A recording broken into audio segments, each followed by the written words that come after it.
Welcome in everyone, and welcome to our next session. And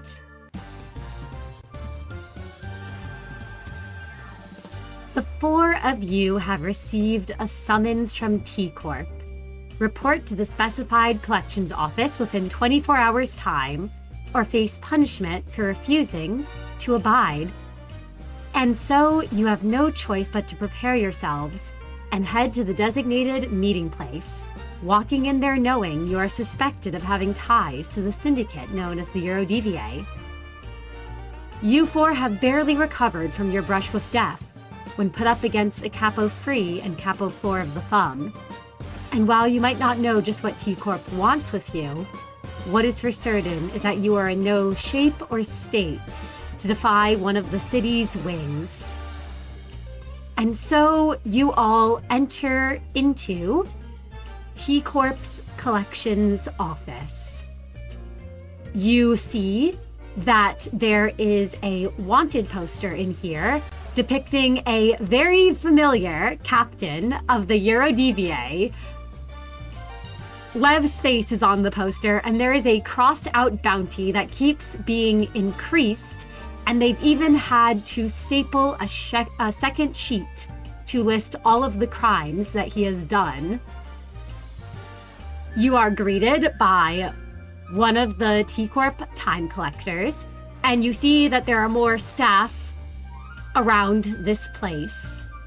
How do you all feel being inside one of T Corp's collections offices and knowing that you'll likely be asked some questions regarding a certain association? And we'll begin with you, Miix.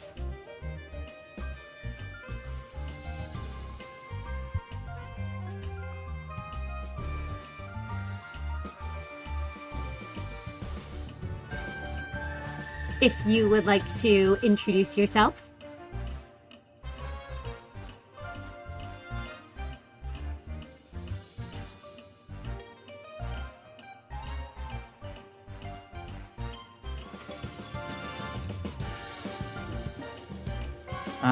Miix is, hi everyone, I'm Miix, sorry, some mic issues. Miix is, just a little, poker face, you know, probably the best thing she can do right now, but, you know, she's just trying her best, but yeah, that's about it. Absolutely. And Merru, let's go to you next then, as you walk into this place. All right. Yes. Hello. I am Merru Online, and I play our Control Team Department Head Merru. Going into this, I think Merru, he's thinking similarly in a way to how he went into when they first went to K Corp. Honestly, where he's just here to get something done and then hopefully get out. I think the dullness of the sepia tones of, you know, the entire district is still annoying to him, but I think he's more bothered by the fact that he's starting to get used to the lack of color everywhere.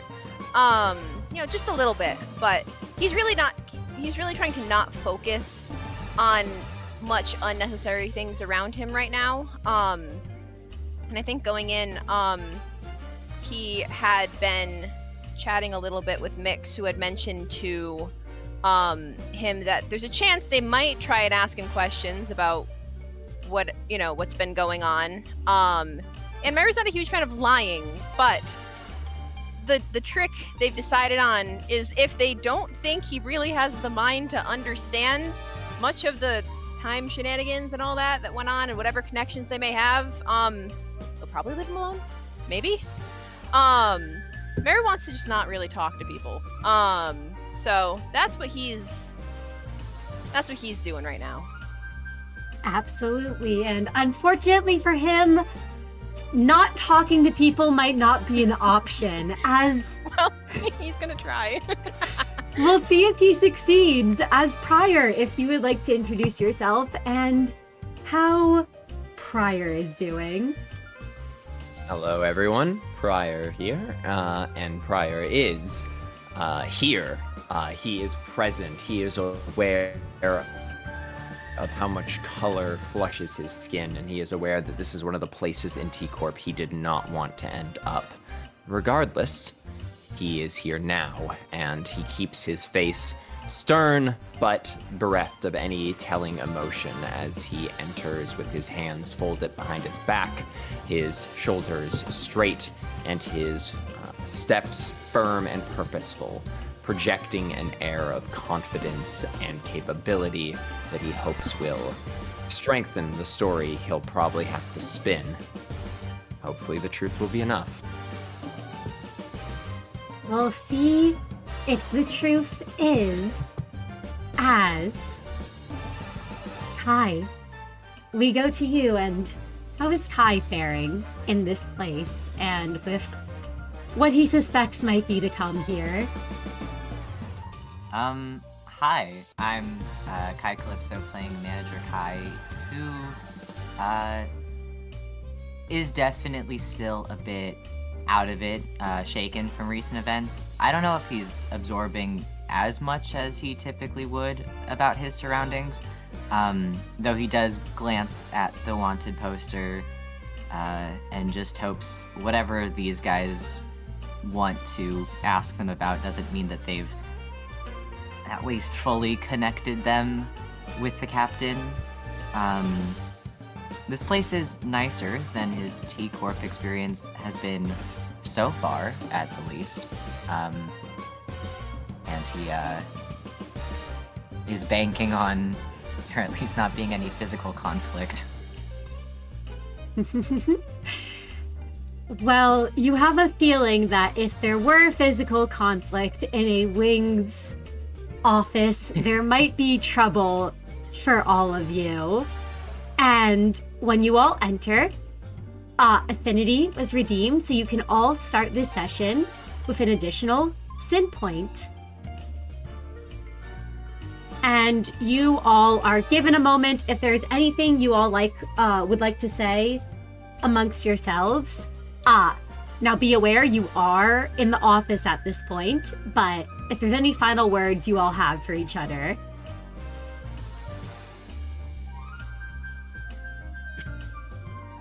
Project confidence.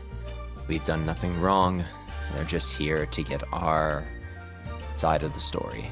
We have definitely done a lot of things wrong. Do not tell them anything. You all be quiet. Shut your mouths. All right, we do not tell the cops a single thing. Prior nods his head subtly, and as they get closer to the front desk, he pushes his shoulders back. And as you approach the front desk, you all see a man there, one of T Corp's time collectors, and he says, "Welcome. We will be calling each of you for a private interrogation.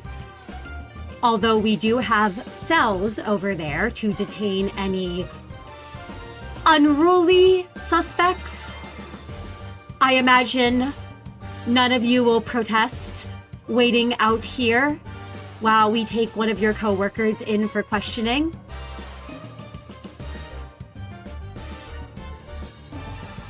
No, officer. I think that's just fine with all of us. Excellent. I'm more than happy to play this by the book. We'll take our seats. Absolutely. Nods his head, and he says, "Right, then. First, he looks to you, Miix, and says, if you could come with me, Cain Leonis."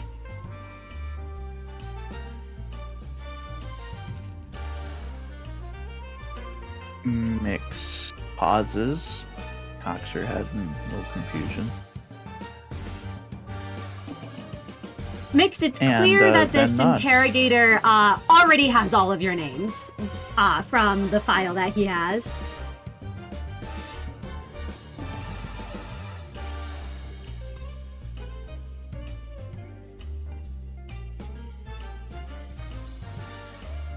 And you go with him. Yeah. Absolutely. The rest of you are left behind as Miix, he leads you to one of the side rooms here and says, well, Miss Leonis, can you please state your name and the purpose of your visit?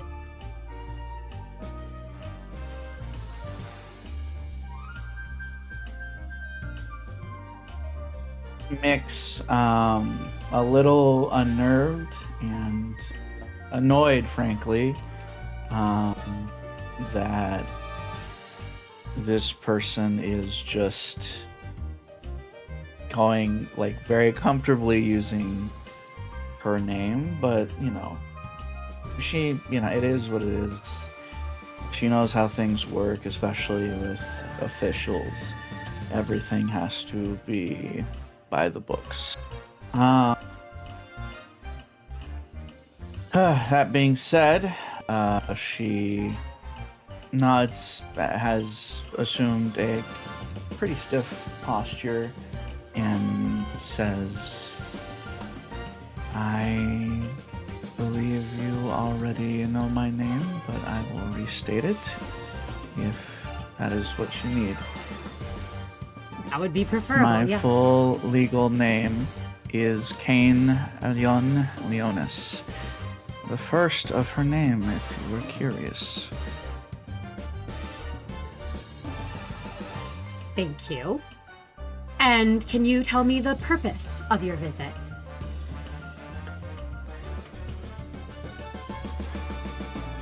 I am on a road trip with my companions.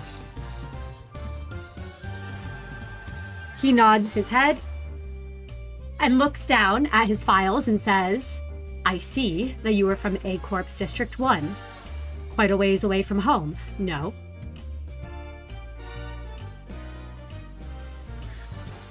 She takes a moment and then says, I have my reasons. Well, forgive me for asking, then, but I'm curious why a scion of the Leonis is wandering around like a commoner, as opposed to... I'm on my own journey, Miix says, kind of just interrupting him. If he is bothered by the interruption, he does not show it, as he says, I see. And are you currently affiliated with any organizations at the moment?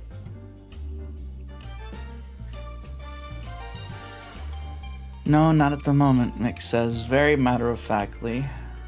She is not...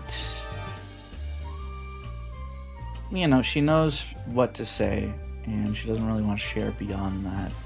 It's not really beneficial to her, really to anyone, if she overshares. He looks at you, Miix, and you can feel that piercing gaze on you as he says, you are being very cagey, Miss Leonis. I just don't have much to tell, she says, and she kind of returns that piercing gaze with just a wall. She's not really in the mood to have a deep discussion about herself. She just kind of looks around the room a bit. I imagine everything here is similar to herself and the officer, devoid of color for the most part. That it is. And as you look around, he has remained staring at you, Miix, as he says, you seem to be estranged from your family.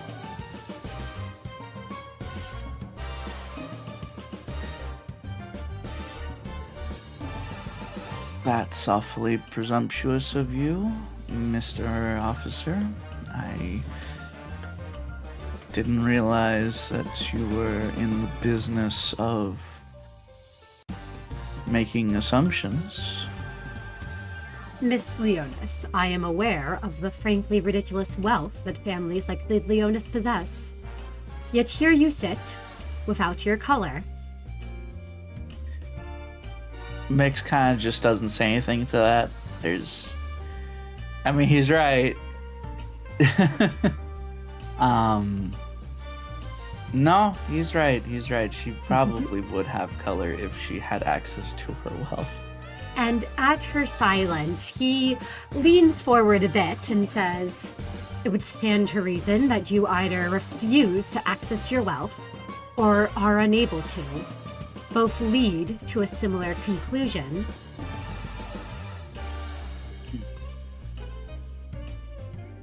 I see.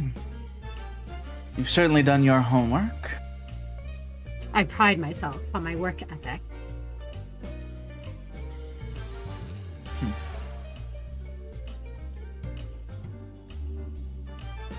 Not on keeping your eyes on the target, however. And this may be presumptuous, but I think she says, you've been staring. And when she says that, I think it's safe to say, just compared to, it's something she's used to, right? Getting stares. She gets them more than anyone else in the group. Because her horns and her tail are very hard to ignore. Even compared to the other three that she travels with, they stick out like a sore thumb as the tail sort of waves gently behind her side to side. And you would be correct. You can see while his gaze is focused on you, he is also observing the horns and the tail in particular as he says, my apologies, the horns and tail are... Odd, he says, interrupting him again.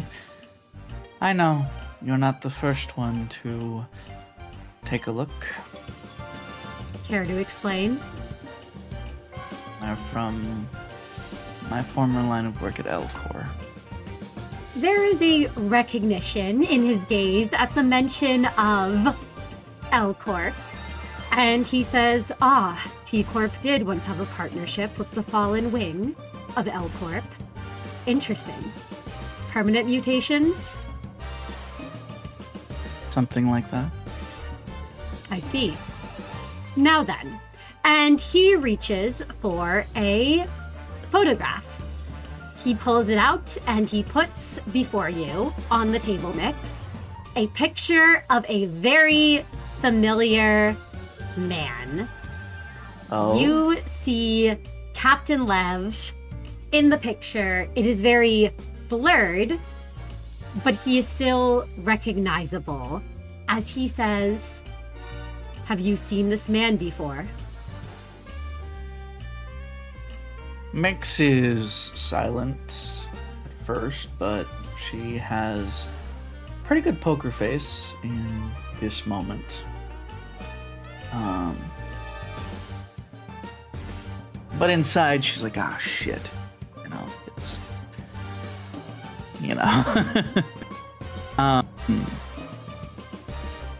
But she simply says, the Yurodiviye? Yes. Have you encountered him? How should she tackle this? What do you think? I guess technicalities work. Right? They do work. As long as fuck. you say nothing that is a direct lie, I will not ask you to roll a subterfuge. If you directly lie, I will ask you to roll a subterfuge. You can omit information, but he may press you if you omit any information. I'm thinking... Oh, man, okay. Fuck. I think maybe approach here is to do like a half-truth then. And like pray that that's not like too suspicious. It's up to you. Okay. Okay. Any help, guys? Okay, it's fine. You are alone in this room at the moment, so you cannot call on anyone else for help. I think...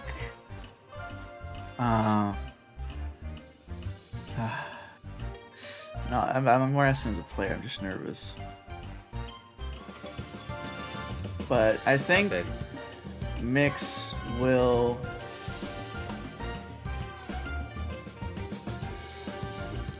I think Miix will say, I met him during my time in J Corp.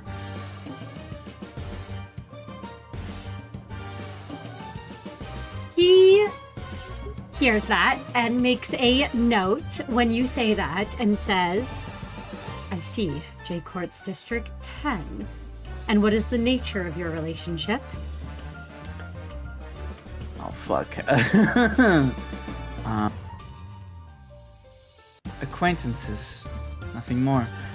I try not to let myself get mixed up in other people's business. His eyes narrow a bit at that as he says, is that so? I would say so.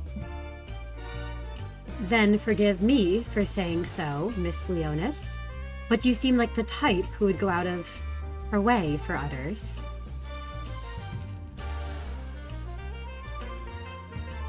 Miix is a little taken aback at that. That's, damn.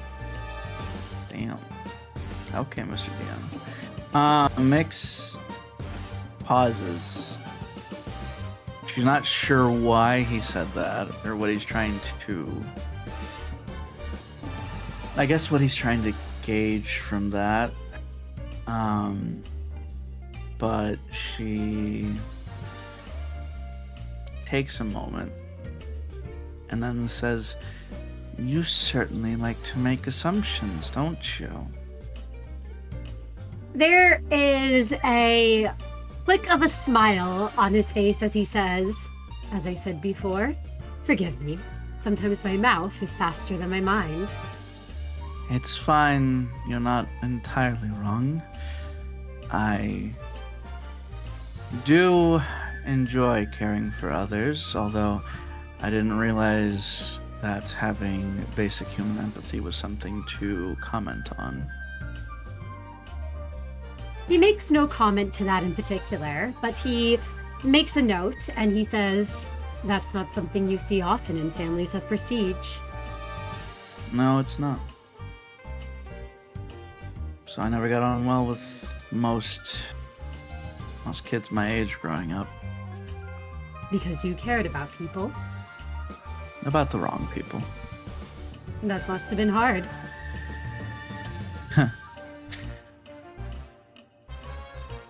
Are you an officer or are you a therapist?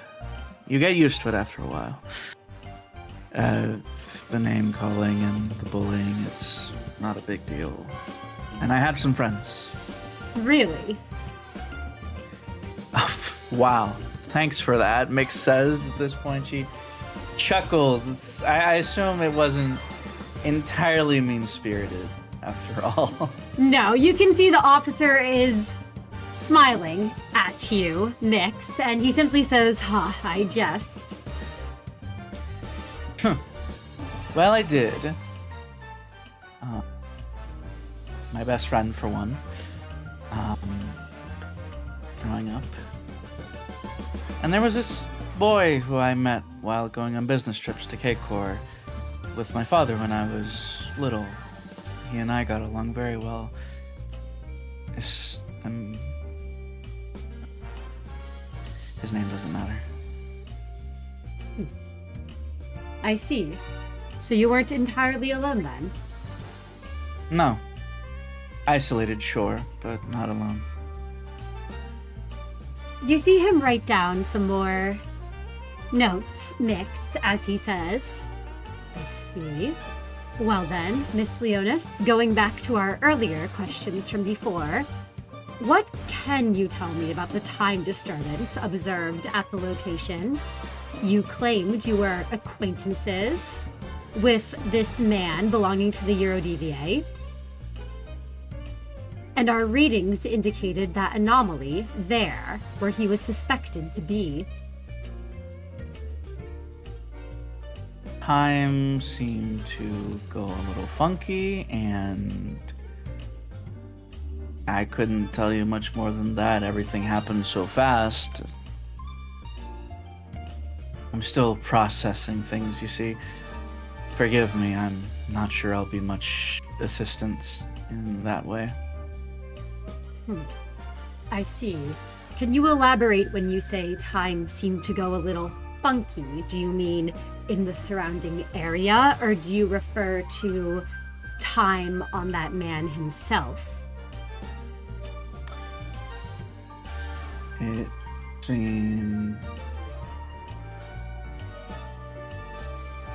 to be just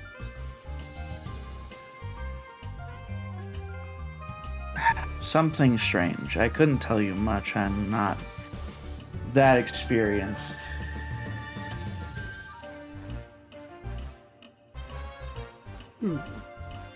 I see.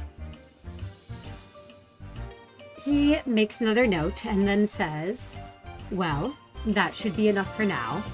Thank you for your time, Miss Leonis. It was surprisingly more tolerable than I expected. It was nice to chat with you, Mr. Harrier. Mr. Harry. Thank you. Of course. Now, if you could walk with me, I will go collect the next of your colleagues to speak with. And Miix, he will lead you back out to where the rest of them are waiting. Miix nods, and, you know, that's that. Feels pretty good about how that went. And she nods at Mr. Harry. Harrier, I suppose, but Harry is easier. And she will look at the others. With her eyes and face, she kind of gives the expression of, "Don't tell them anything!" She sits down. Absolutely. And as you sit down, Miix, the time collector looks to you, Prior, and says, if you could come with me, Prior. Or he looks at his notes and says, big brother, Prior, rather. Goodness. Full name and title. Prior stands up and looks back at the group and gives them a nod that he's collected. And he will gesture for the officer to lead the way. Absolutely. He will lead you into the same side room he had led Miix to before. And he will say, name and purpose of visit.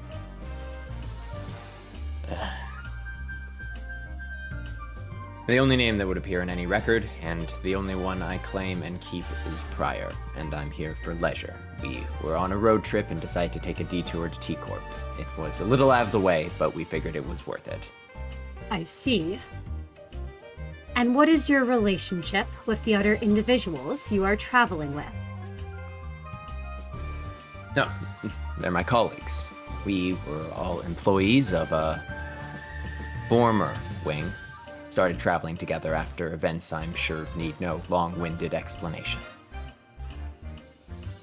He jots something down, nods at that, and says, and this former wing wouldn't happen to be L Corp, would it? That it would be. I hope I don't look so old that you imagined that it was G Corp. He cracks a smile at that and says, no, I just wanted to confirm something. Now, Prior, you seem to be much more wealthy than your companions. I pulled your records. You've prepaid the next 100 years of color. Where did you come by this wealth? Oh goodness, I still have 100 years left. Here I thought I was a little bit further down in my account, but well, if you do look at those records, I invested very early on in T Corp. I saw the promise of the up-and-coming wing, and when people were still trying to figure out what would happen with the new L Corp and other such things, I took a gamble that ended up leading me to having considerable luck, leveraging my position into further wealth. I was an independent entrepreneur before that, so I had the on to make the necessary decisive investments. If you pull my records, obviously which you already have, you'll find every hour is accounted for and taxed appropriately. He nods his head at that and looks down at what you imagine is the records as he says, position. Says here you were born in District 23. Any relation to W Corp?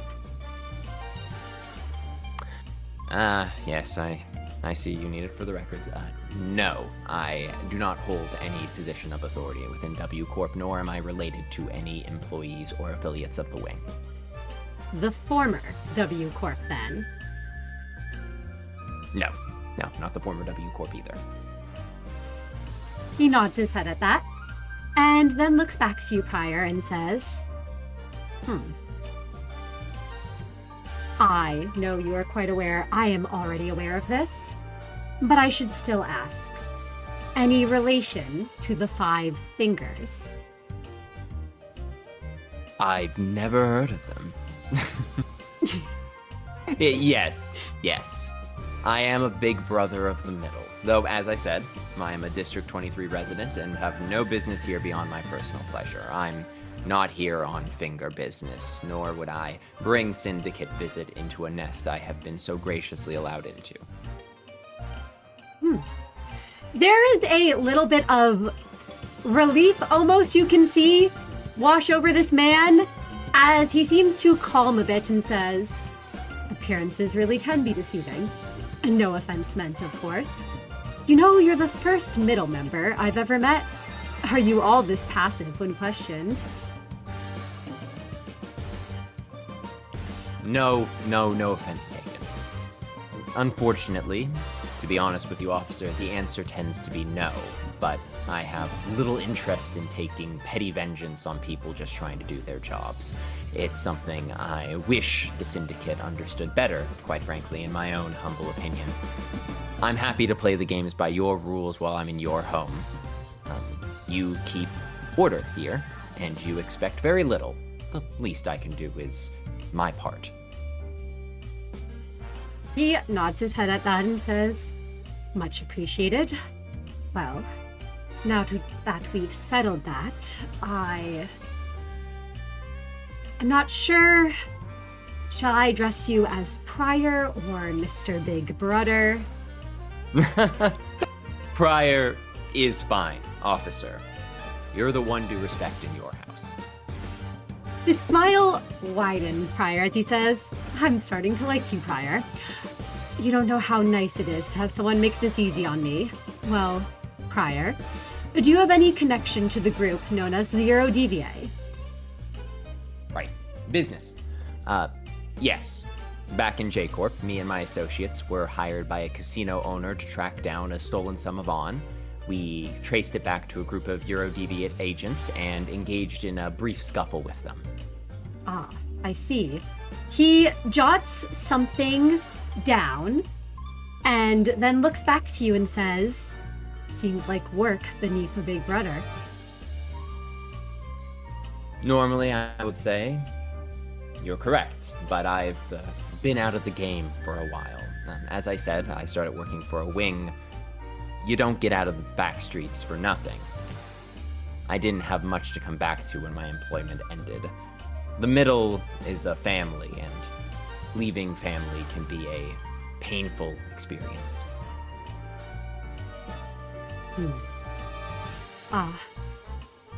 My sympathies. Back to the job. Not a great first impression. Did you get the on back you'd mentioned? Unfortunately, the She Association had also been contracted for a similar job, and working alongside them was not an option. We left soon after the She showed up, and we determined that there was no allying with them. He nods at that, jots down a few more notes, and then he reaches for the same photograph he had shown to Miix. As he holds it up, he says, "Do you recognize this man in particular?" And Pryor, you can see a blurred photo of Captain Lev.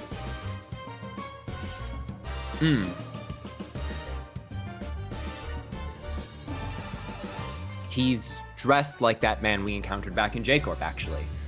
He seemed higher rank, Syndicate leadership. Captain. I think that's what they called him. Yes, Captain. Understood. Captain. And he sort of murmurs to himself a little as he writes something down and then says, "Have you seen a man who looked like this recently?" Pryor really gazes at the photo. He bites his tongue for a moment and then...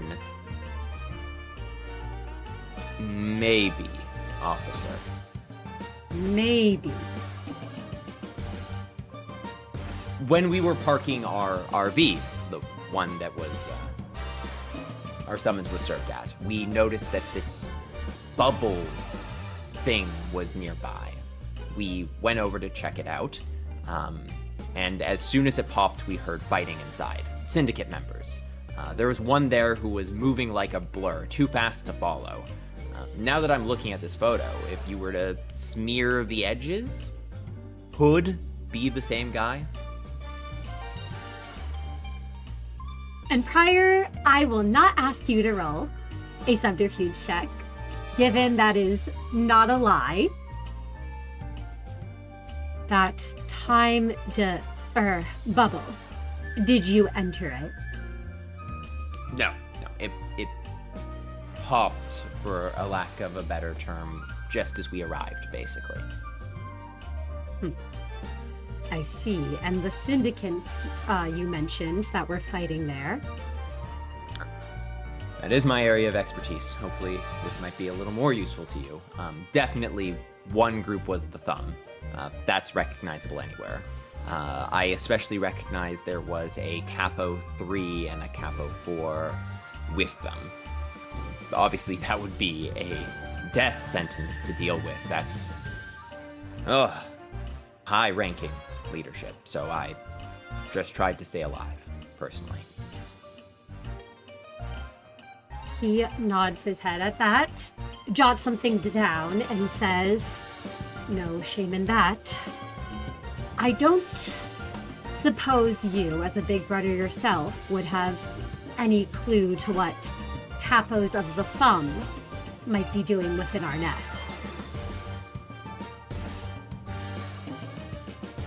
Quite frankly, of the Thumb of all people, I'm shocked. Respect matters a lot to their organization. To do this, perhaps they were rogue agents. I can't imagine that the Thumb leadership would approve of such a blatant operation. Not that I ever really know what any of the other Five Fingers are doing. I suppose perhaps they were pursuing the same man that you were questioning us about, maybe? Perhaps they were the owners of the casino back in J Corp, if there is a link between these events. The Yurodiviye has been getting bolder and bolder. It was only a matter of time before they started to catch the notice of the larger syndicates. And that's all I could think of. He jots down a couple things, nods his head, and then says, "Well, Pryor, I'm sorry your visit to the nest had to include all this. I'll be honest, Pryor, I've got a sharp intuition. I can tell you're a good man, even for a syndicate member. You've just ended up in the wrong place at the wrong time. I'll see what I can do to get you and your friends out of here in short order. I don't think we'll need anything else from you. Thank you, officer, and it really is no trouble. I'm happy to help with anything necessary for you to do your job. Much appreciated. Now, Should I go get the next person you need to speak to? he looks down at his notes and looks up and says, yes, I can wait here, actually, if you would like to go retrieve Kai. Absolutely. I'll get him sent in here in, well, I'd say a couple seconds, but I know that matters more in specifics to you than it might to me, so as soon as I can. Absolutely. He nods his head, and Prior, he will send you out to go collect Kai. Prior steps back into the room, and his shoulders drop like a fraction of an inch as he exhales, and then he puts his face back on, raises his shoulders, and walks over to Kai and says, he would like to speak with you next. He seems to be quite affable, so just keep it up. Understood. Kai will carefully get out of his chair and walk to the room and knock twice to make sure it's all right to come in. You hear a voice from within that says, come in. And Kai will do so and take a seat. Absolutely. Across from you sits the T Corp time collector. And he says, name and purpose of visit. I'm Kai, sir. I'm traveling, road tripping, with a small group of former coworkers. I see. He nods his head at that and jots a few things down, and then he pulls out a photograph and holds it up for you. The photograph features who you would recognize as Captain Lev, though it is rather blurred, and he says, can you identify the individual in this photo?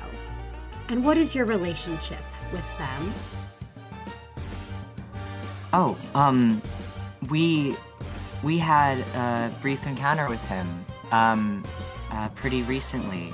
I've seen enough syndicates to know that that's the captain of the Yurodiviye, though I don't recall his name, and I don't share any personal relation with him. I see.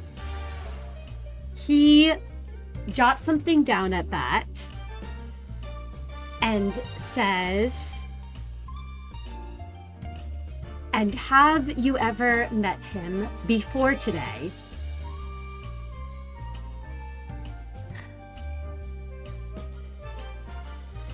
I believe so. In J Corp, we had a brief run-in with the same group. It wasn't, much to mention.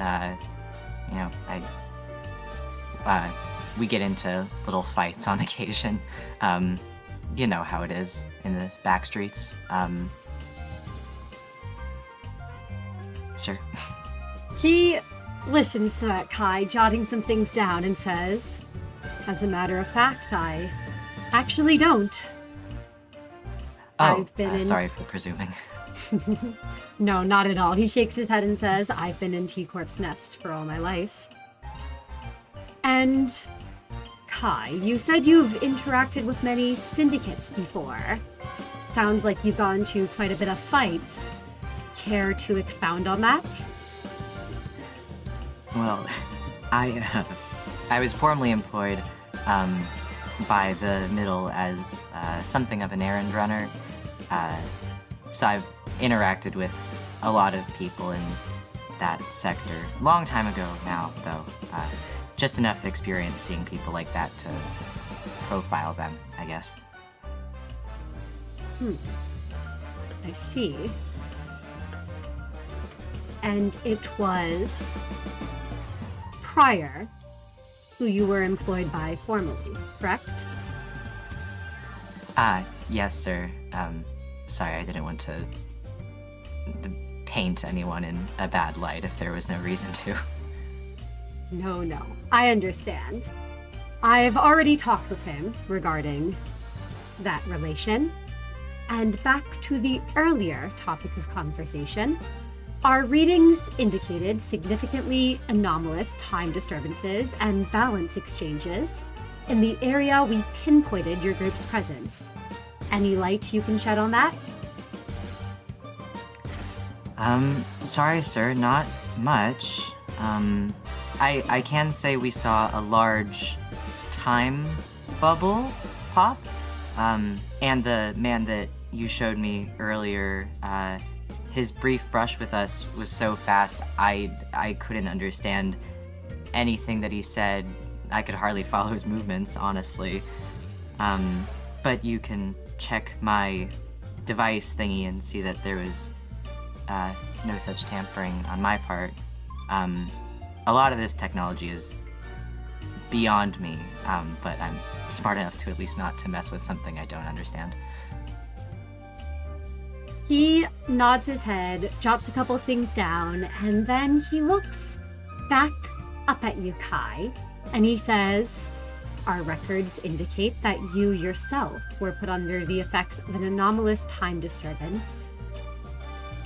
Can you elaborate on that?" Shoot. Sorry, a lot happened, yesterday. I think I might have hit my head, it slipped my mind. I was in one of the many scuffles that we get into, and, even though it felt like I should have, at the very least, been knocked unconscious, there was something that kept me standing.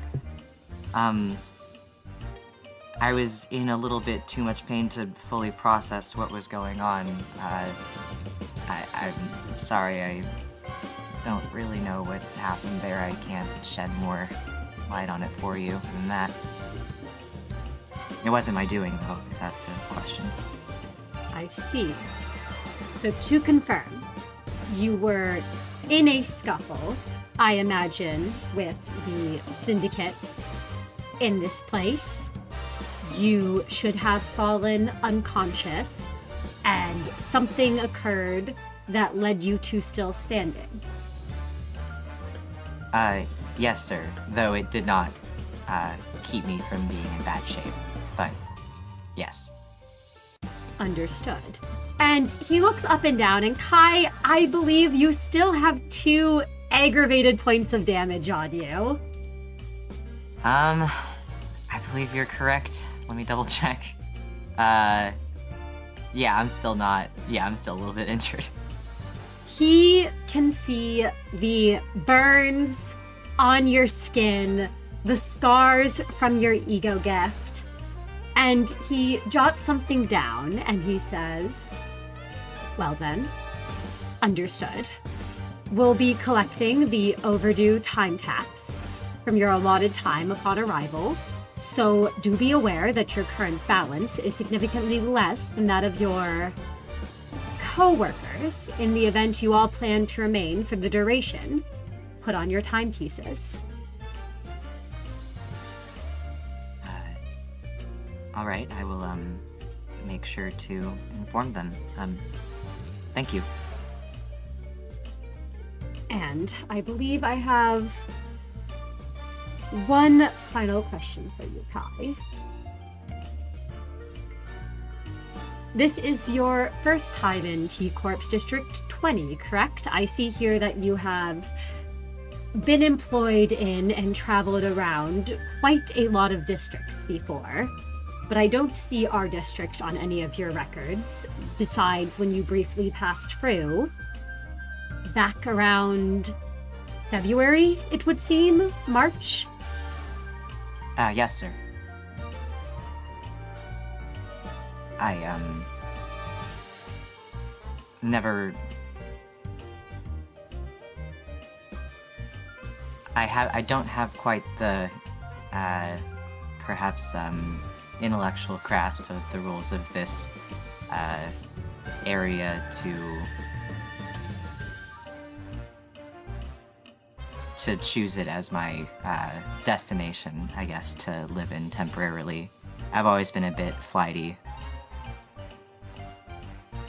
See. He jots something down and then says, "Well, Kai, your cooperation is appreciated. You may wait in the other room while we review and assess if your accounts line up. And thank you for your time." And you can see him kind of half smile at his own joke as he'll gesture for you to leave the room, and he'll say, "Please bring out your last coworker." Yes, sir, of course. I will half smile back at him and, head out the door, and, tap Merru on the shoulder and say, "It's your turn." He seems nice enough. Remember what I said. Alright, Merru He's stupid. nods his head and stands up to go into the room. Miix could not be Absolutely. prouder. And Merru, you enter the room. You see the time collector there. He gestures to the seat across from him and he says, "Welcome. Please take a seat." Merru, he runs over his makeshift plan. Sort of plan is a loose word. One more time in his head, and he will take a seat quietly to wait for questioning. But I guess he'll give a little glance around the office as he waits, but does nothing else. Absolutely. You see that the place is rather small. There isn't much of note here. You're sitting across from him at the table, and you see he has some records with him. As he says, "I would like to begin this by saying that you are not yet in any trouble, but I simply have a few questions to ask you due to your potential connection to an ongoing case of ours. Do you mind stating your name and your reasoning for traveling to T Corp's District 20? Merru. The others wanted to come here, so I was dragged along.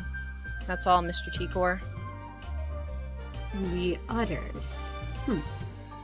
What would you say your relationship is with those other individuals? I think Merru furrows his brows just for a moment as he tries to guess how the others would have explained that. And then he says, "We were co-workers, I guess. Going off on my own was too dangerous after the wing fell, so I got stuck with them. Otherwise, I'd be crawling through the back streets alone again. So..." He looks down at his files and says, "And by the wing, you're speaking of L Corp's wing." Yes. "And by the back streets, I assume you're referring to District 23's, yes? Says on your records that you were born there. Did you receive your augmentation procedures there as well?" Merru nods his head and goes, "Yeah, I got these," and he gestures to the horns on his head, and goes, "I got these a while back." I see. The time collector is taking notes. You can see him pause to glance to look up at you. Then he'll look back down, and as he's writing, he says, "Out of curiosity, if you have the augmentation already, why not just try your hand at becoming a fixer instead of going through all this trouble? Sure, it's a bit of an oversaturated market in some locations, but I bet there'd always be work to find in a place like the streets of..." I tried. Failed my license exam. He stops writing for a moment and looks at you, Merru, and says, "Failed. Yeah, I retook it recently, but I don't feel like becoming one right now, I guess. Then what sort of work did you do before your most recent work experience, if any? And he looks down, shuffling through your files, as he says, I don't see much of anything on your file. Merru will pause for a brief second before deciding it's easiest just to give the shortest explanation. Goes, rat. That's it. Rat. Like... Street rat. Yeah. Ran a local neighborhood watch for a while, I guess. He jots down a note and then looks back at you and says, and who did you, work with in your neighborhood watch position? Was this a paid job? Did it have any syndicate connections? I think Merru's eye twitches once despite himself. He thought at the last second mentioning the watch would have kind of cleared him of that line of questioning, but I guess he chose wrong. And when he goes to list the names of who he worked with to the officer, I think his words surprisingly catch in his throat. And he accidentally, I think, reverts to a bit of an easy answer, going, none your business, that's who. Yeah, I got paid, I guess, but I didn't fuck with syndicates. He leans in a bit closer and says, I suggest that you handle these questions with the utmost care, Merru. Okay. Merru takes a deep breath. I think he accidentally tested the waters a little bit too far, but it's fine. It's fine. He takes a breath and goes, they're dead. Been dead for years, so I don't think the names matter. And I got paid for some things. Other work was volunteer, and we existed because we didn't want syndicates around. Is that better? I see. Noted. He jots down a few more things, and then finally looks back up at you and says, now, Merru. I swear this part is not Merru's frustration getting better of him, but he does cut this guy off, and he goes, I don't really know why you're calling me by my name like that. Excuse me?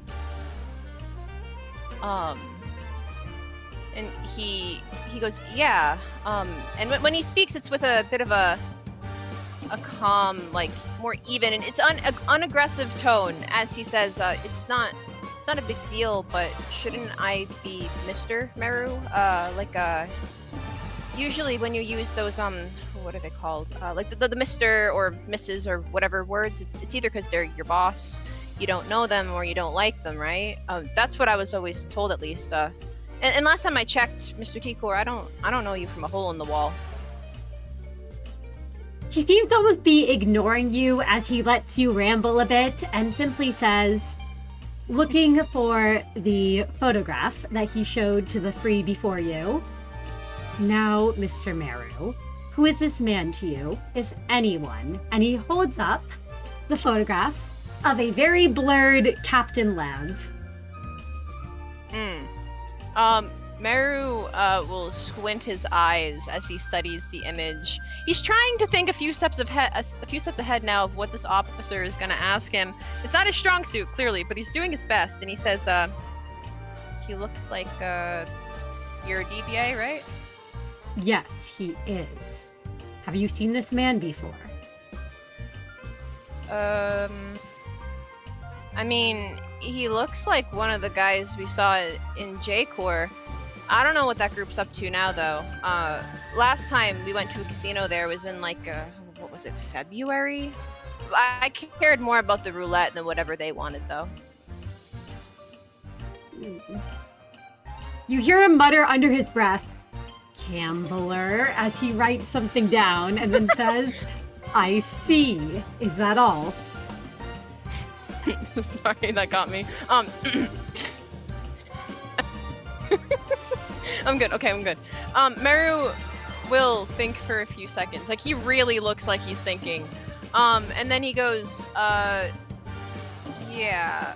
I mean, I know around here there was a bunch of Syndicate fighting going on. I think the Yurodiviye were there, but the Thumb was involved. It got kind of crazy. And everything's the same color here too, so the only people who had actual like normal color really stood out. But I would have kept an eye out for him if I knew he was wanted, because like normally I got a good eye, and he points at his prosthetic eye. And he goes, but everyone here has a damn top hat on for some reason. Kind of makes it hard to tell one person from another. Who came up with that fashion? And now Merru leans in a little bit and he goes, it's real dumb. No offense, Mr. T Corp. Hey, Merru. Yeah? Can you make me an intuition insight check? Yeah. At challenge free. Insight? Yep. I'm not... I have 3. You may spend sin on this roll if you'd like. You know what? This is a bad idea. But I think I need to for what I'm going for here, I think. I want to. I'll use my desperation. Absolutely. Spend a point of sin, because yeah, I'll spend a point of sin for that. So I can get some extra. Yeah. Is it insight intuition?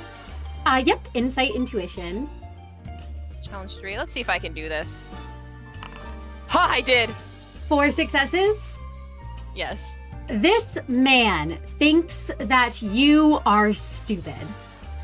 He sees you as no more than a backstreets rat, obsessed with money, not understanding any of T Corp's class and significance. That's fine.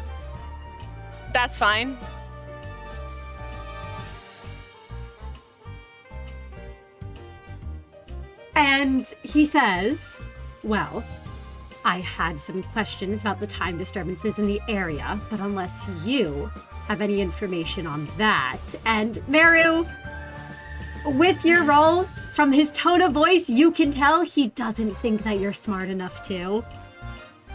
Well, Merru will give an answer anyway. Not much of one, but he'll give an answer. And he goes, huh? Oh, I'm not really an inventor type. I don't get a lot of that stuff. All I know is how fast some of the people were moving and talking, and made my my prosthetics overwork and gave me a headache. And he kind of puts his hands up near the sides of his head and kind of shakes them a little bit to kind of emphasize sparking. I see. He jots down a few more things and then closes the file and says, well, your story seems to line up with the rest of your group, so I'll let you go back now, Mr. Merru. Oh, Merru blinks a few times and then promptly stands up and goes, yeah, okay, bye. And he will leave the room, to go to the others. And when he sees them, he looks at Miix and he just gives a thumb, like a small little thumbs up, nailed it. Miix has never looked at Merru with such affection and just love in her eyes. They're getting along.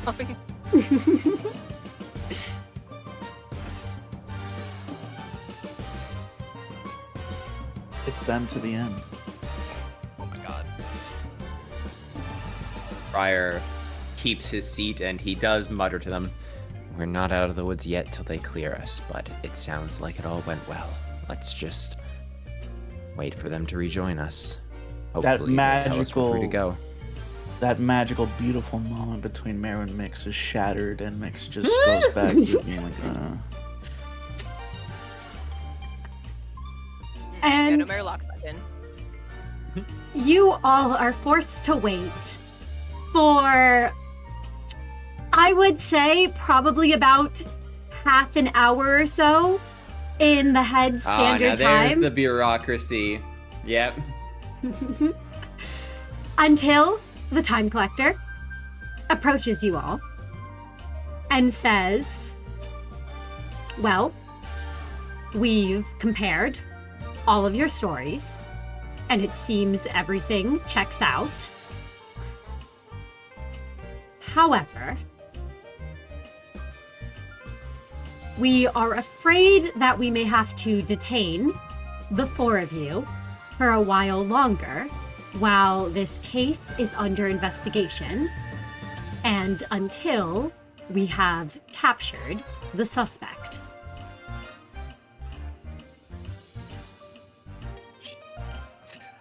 Prior clenches his hands against one another and goes, Officer, I'm sure you're well aware of the fact that I understand that you do have a job to do, but we are on a tight schedule. Are you sure detaining us will be absolutely necessary? He holds up a hand and he says, now, please understand that part of the reason for this is because we will need your testimonies identifying that this is indeed the man we are searching for, and we may need to have some communications with J Corp. However, T Corp does have another option open to all of you if you are on that tight deadline you mentioned and are unable to stay for however long this will take.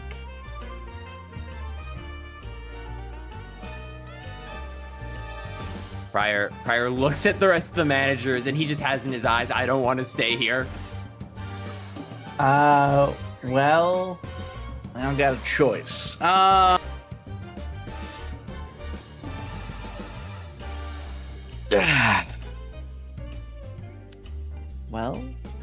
Miix, kind of nods. I see. We have let's call it a conundrum, that we think the four of you might be able to help with.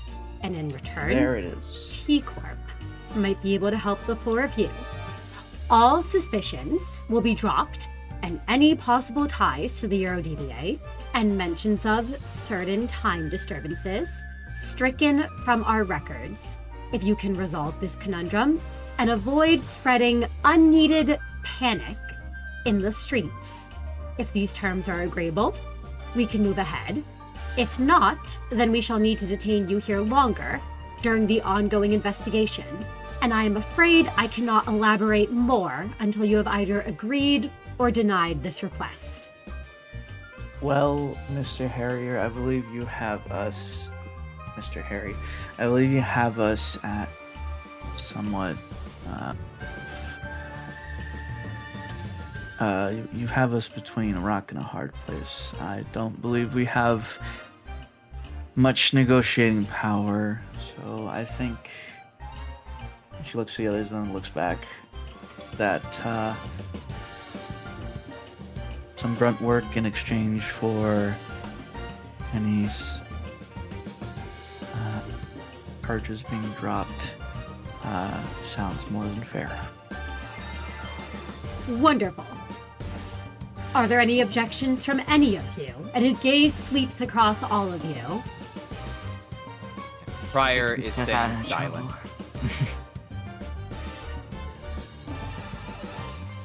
Yeah, none here. Sorry. He looks to you, Merru, who has remained quiet. Oh, yeah, Merru's also staying quiet. He's good to do whatever the rest of the group wants to do right now. Absolutely. In that case, you all will be made to sign a contract of silence. I will let you all know now. None of you need to roll to check anything. There's no loopholes in this. There's nothing that's going to catch you unawares. With Miix and Prior's combined education, it ensures that, there's not anything that you would need to worry about, and they can elaborate things to Merru in particular. basically, it is just a promise that you will not spread around any information of what you learn, and that... Standard NDA contract. Yeah, I was gonna say this is an NDA. Yes, this is essentially an NDA. Yeah, Miix is doing the bulk of the reading, and she just gives a glance over and kind of looks at us like, yeah, it's Simon. Absolutely. Once you all have signed the contract, he says, wonderful. At least I presume you're all going to sign the contract. You can let me know if any of you would like to disagree and not do it. Miix gives everyone the stink eye until they do, and then she looks very happy. Gaze is... Pryor has just got his head down, signing the contract. Gaze is side-eyeing you back. Miix gazes deeper. And after you gaze into gaze and it gazes back, the collector will take the signed contracts and bring you all into another one of their side rooms where he will say, there have been various time anomalies observed where individuals have experienced less than 4 hours a day, which goes against T Corp's generous system called the 4-hour daily minimum time guarantee policy. According to the T Corp Public Welfare Council, 4 hours is the absolute minimum number of hours in a day to guarantee human survival. So you can, of course, conclude what the result of individuals experiencing less than that amount would be. Pryor tries to imagine what a 4-hour day would be like, and then opens his mouth and does say, yes, I can imagine anything less than 4 hours would be downright apocalyptic for an individual to experience. Quite. And we have sent quite a few hired fixers and T Corp inspectors to look into the issue, but they have turned up dead and missing no hours. Curious, isn't it? We would have expected their time to be taken, but no such anomalies are observed. So you have corpses, people dead, who have had all their time stolen from them, but everyone sent after them just murdered or missing?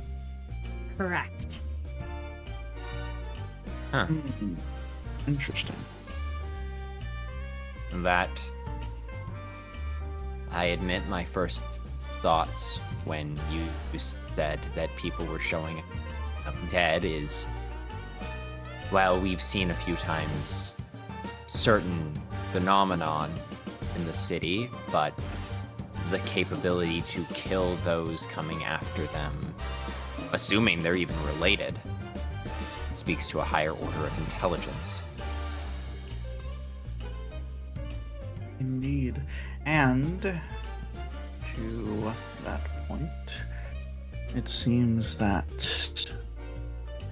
if this were a normal case, you would not be looking for outside help. The fact that you are looking for outside help implies that it is a little different than your usual cases. I can see why there's been a little bit of... I can see why this has become a troublesome situation for you. Quite. That it is. Now, all information gathered for this case will be provided, and he hands over to all of you some files.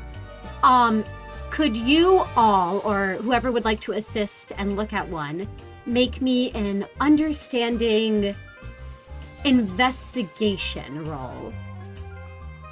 Or high society understanding roll? I've got it. If anybody would like to assist with high society, I've got Actually, do Not the my wheelhouse. very Yeah, nice. sure. Oh yeah, Kai actually has high society. Yeah. Shout out jobs. Can I fork in feathers? Because out. I would say in this case you can, because this is made by fetters of a wing, considering it's the employees of the Awesome. wing. what is the difficulty? It is a scaling difficulty, so you can set it at challenge 2, and you'll learn more information the higher you roll. 7 success crit. No. You know what? I won't reroll that. No. I'll be satisfied. Keep your sanity, respect. Absolutely. You may all gain an additional sin point from affinity, and Miix with a 7 success crit. The information gathered for the case, it talks about the same things you were just told. There have been people observed with less than 4 hours a day, which is not supposed to be a thing in T Corp, given their 4-hour daily minimum time guarantee policy. You see that people have just gone missing, and there has been no way to track them down. Of the people who are sent after them, you see it looks like they initially sent out T Corp inspectors, and when they turned up dead, they began hiring fixers. Instead, you see that there are fixers from the 7 Association that they started with around grade 5.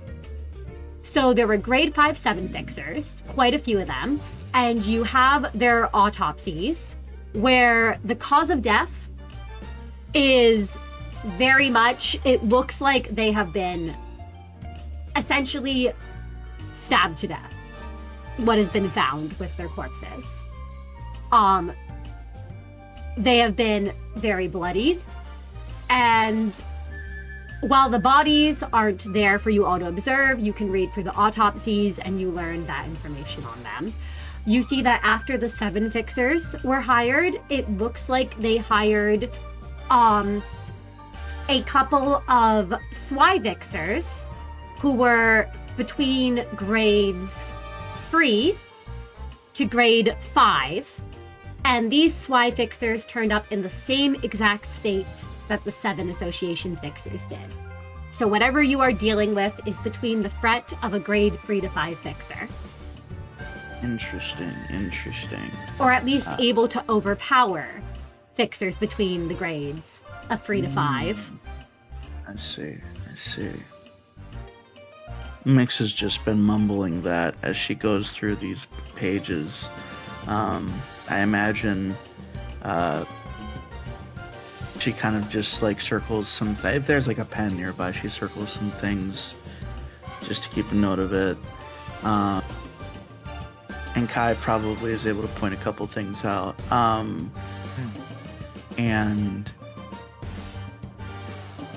probably just of like how certain things look, and stuff like that. And Miix, once she's sort of built a good enough summary in her head, she shares the information with the other two.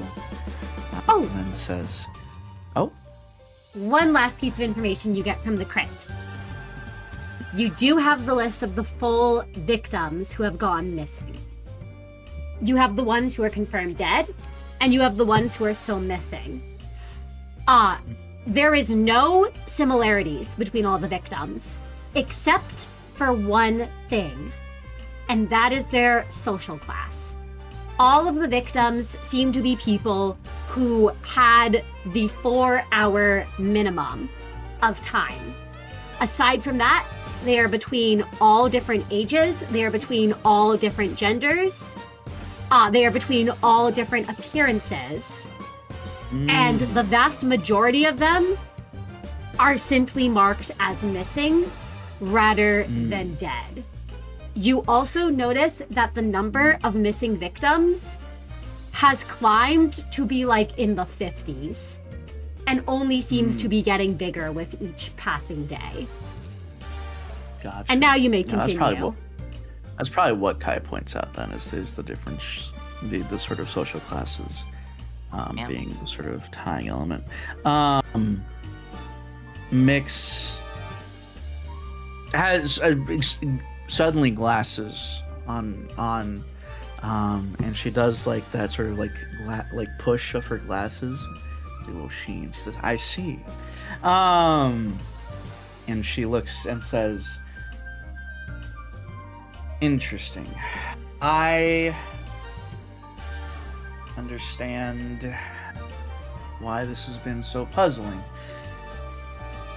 I wouldn't have even noticed the tying element if it wasn't for my assistant here. So, there you go. And, she sort of explains the whole thing to everyone now. Not, kind of not mentioning the fact that she just grabbed the glasses from a random desk. Yeah, you can see the collector. To be fair. The collector just kind of eyeing you. When you grab the glasses on the desk that were left there by another one of the employees. A perfect fit. But yeah, she nods. And says, I see. Well then, what do you all think? She looks over to the others, trying to see if they have any opinion on them. She finds often investigations that opinions from people who are not investigators or not so investigative minded tend to be sometimes even more illuminating than those who have studied or trained or have a natural aptitude for it.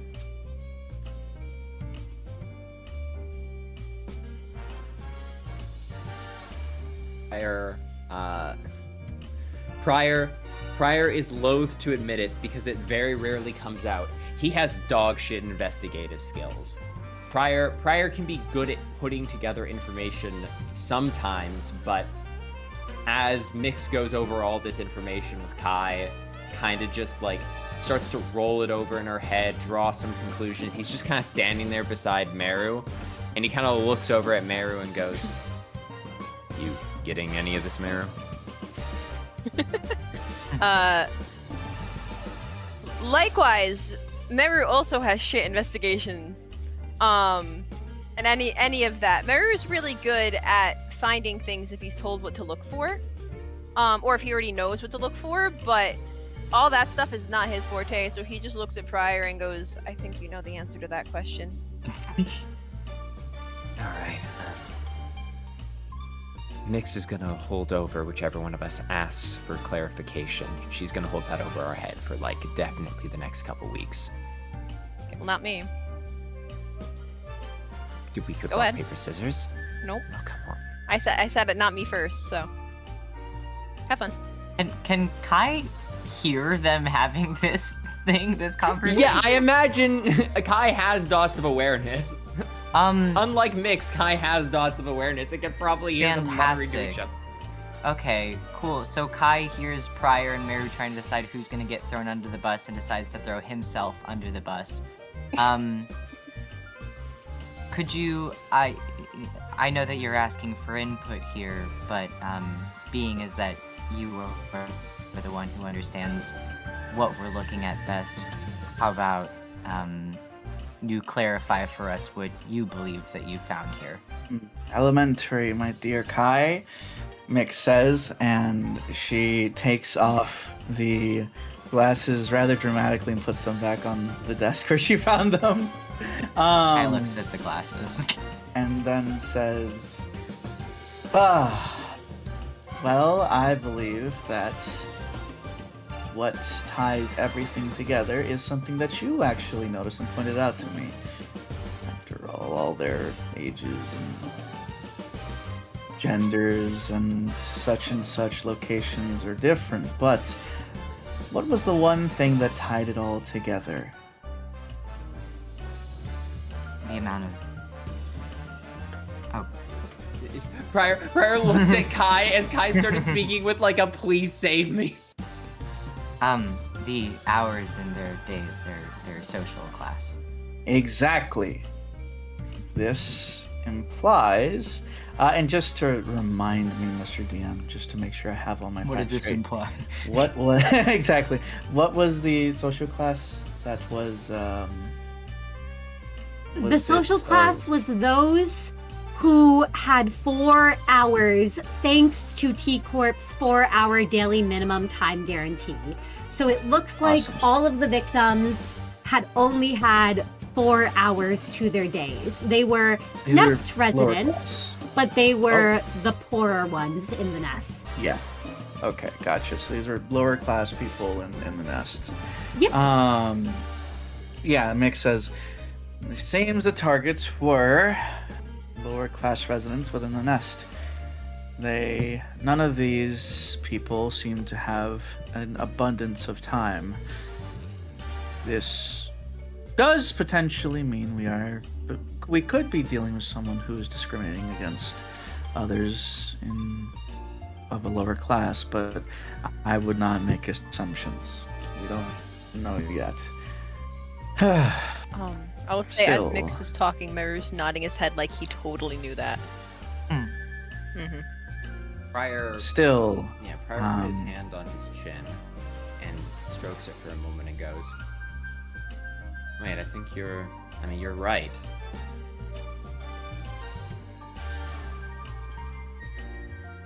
But why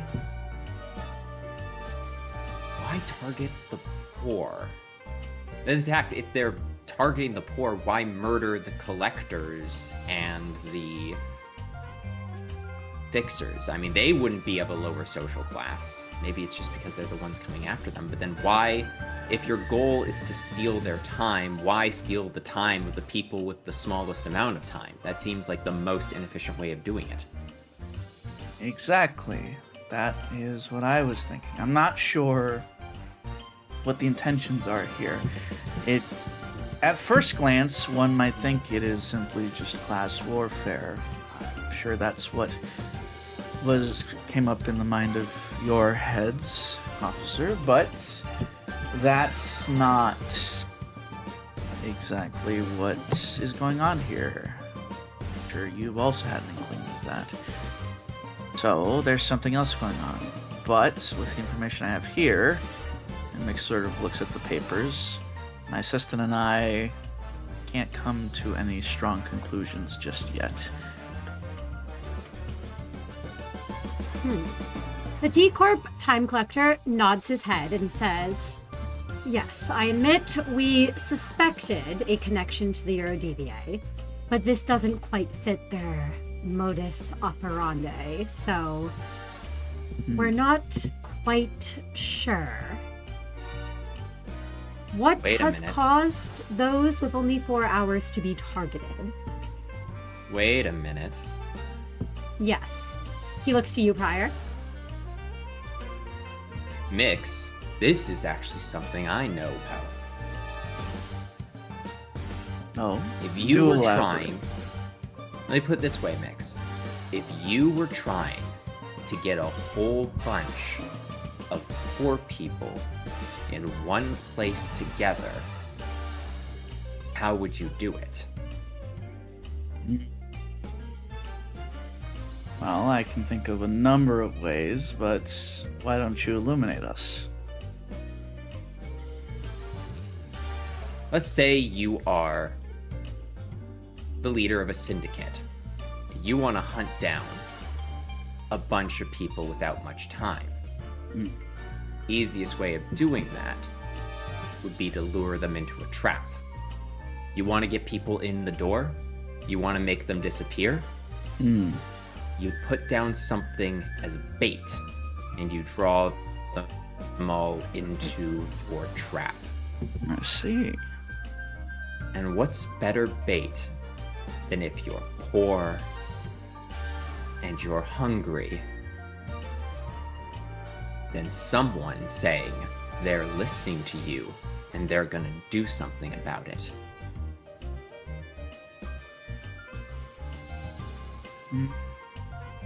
I see. Very good. Miix sort of is pacing around the room, eyes closed, as he starts to build this image in her mind. I see. So what conclusion are you drawing from this? you had to say it in a sentence? I think someone is posing as the Yurodiviye to lure in people to make them disappear. Imposters. They're imposters. I mean, Prior turns to the K Corp collector, very quickly goes, I don't necessarily think that the Yurodiviye normally has the best interests of people at heart, but murdering them is a little outside of their modus operandi. But if they've been active in the nest, that means that someone taking their identity could leech off their reputation. People trust the Yurodiviye. That's all they need. So there are imposters among them. Yes, exactly. Which means, unfortunately... Yeah, Prior does turn to the collector and cross his arms and nod for him to continue. Oh no, please go first. The collector is just clearly nodding and taking down some notes as you share all of this, if you have more to say, Prior. Prior just nods and says, hypothetically, if I were to need to do something like this, you would need a centralized location, and you would need bait to lure them in there. If they're using the Yurodiviye as scapegoats, then it would just mean we would need to find where people are being told to go find the Yurodiviye. I see. The time collector nods at this and says, no, that would make sense, like I said. We have our own problems with the Yurodiviye, but this didn't quite sound like them, despite our suspicions we had. This certainly clears up why they would be targeting those of a lower class, even if they are nest-born, even if they are nest residents. Yurodiviye. If they were to target anyone, it would be the upper class. So, then, in this case, the issue at hand is not so much... Unfortunately, that makes things a little tougher. If it is an imposter, then who would go this far? Who would want to impersonate the Yurodiviye? And still, for what purpose?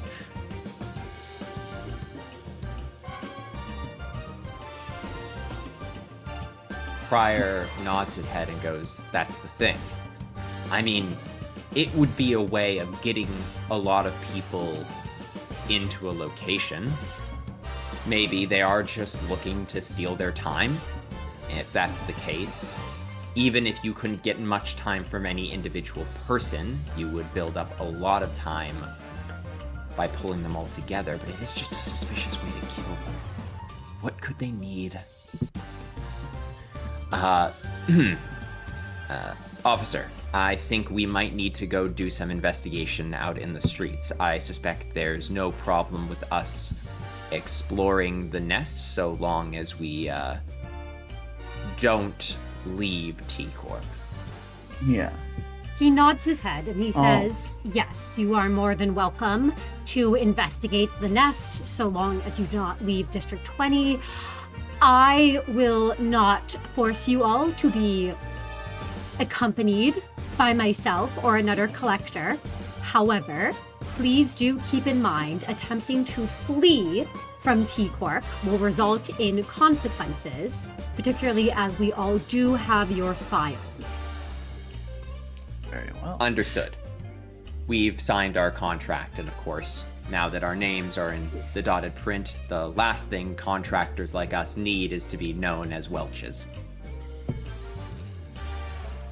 He nods his head, and it seems that you all have reached an understanding, as he says, I do expect a report back at the end of each 24-hour period.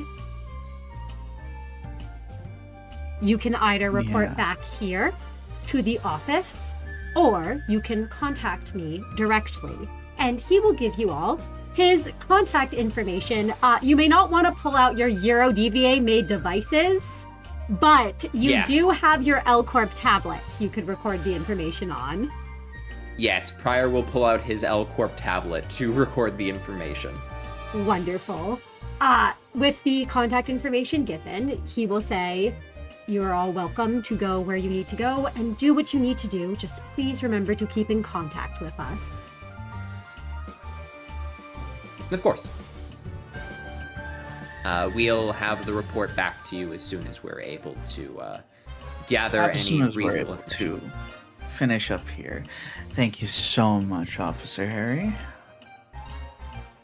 He nods his head first to you, Pryor, and then to you, Miix. Let's get the fuck out of here. Yeah, let's. Pryor nods his head and says, we'll reconvene back at the RV. And would you all like to head back to the RV? Absolutely. And, yeah.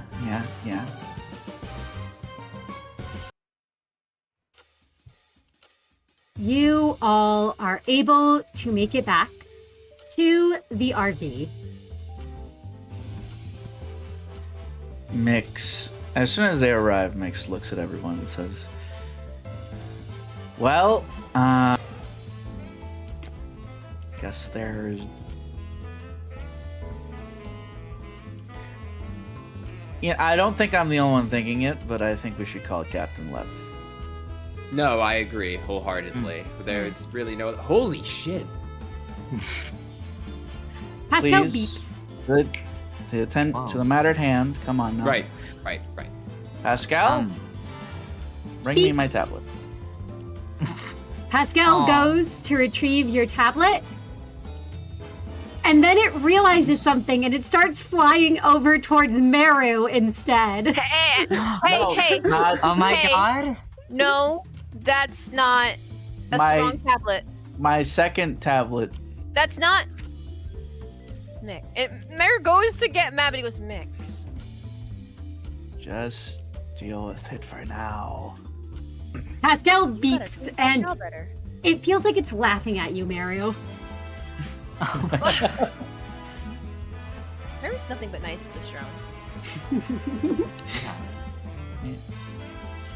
And Pascal brings you the tablet, Miix, and it's hovering above you with the tablet. Thank you.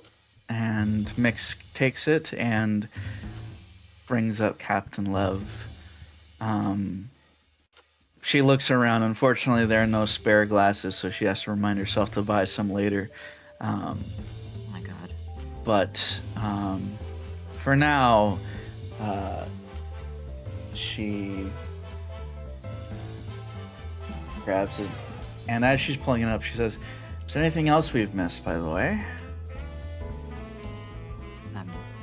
Anything Any else we've intruders, missed? Pascal? Pascal looks at you, Pryor, into your eyes, and it beeps a couple of times. All right. Guess we have everything that. Nobody has any other ideas about the whole investigation? Not? I'm gonna call Lev. I do think that it's basically exactly what we said. I can't imagine that it would be anything else. Lev might have some extra information on the matter, maybe, but if it turns out it's not the Yurodiviye, then we're back at square one. We can't afford to make any more enemies of Wings, but just before we do, excellent job keeping your cool, everyone. I know you don't need my praise, but we managed to get through that whole interrogation without giving them any extra information. Good work.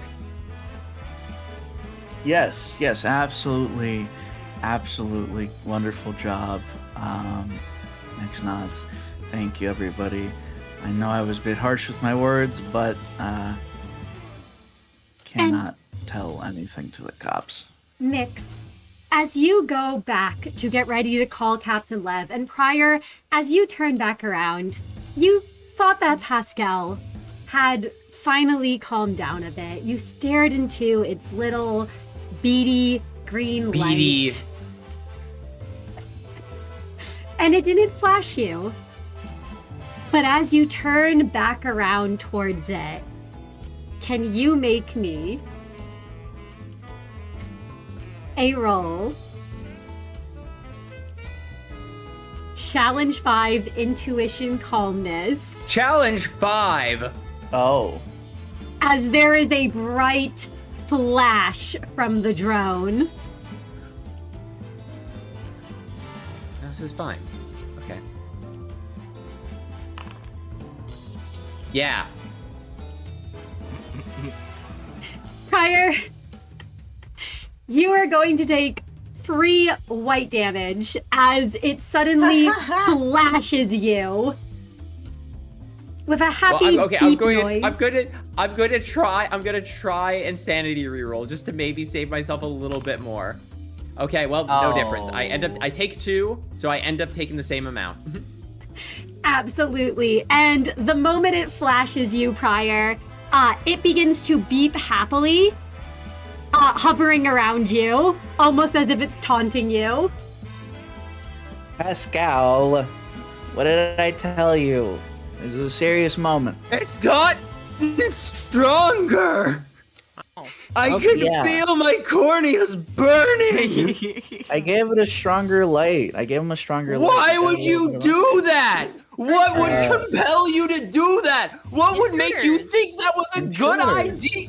Intruder. I'm the only intruder! I am the only person that drone has ever hit with that attack!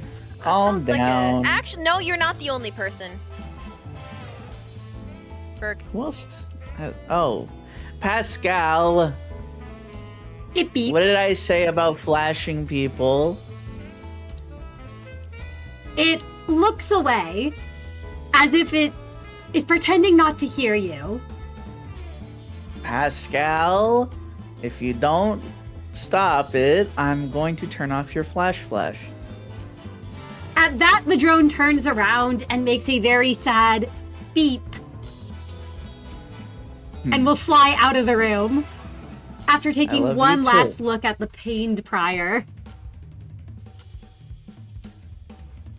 Besides, maybe it's good for the future. And you'll be fine. Besides, don't you regenerate? Any cornea damage would just regenerate. This... You'll be fine. Yeah, you know what? You regrow your skin too. Should we remove it and you'll just be fine? Oh, don't be such a big baby. All right, everybody, let us call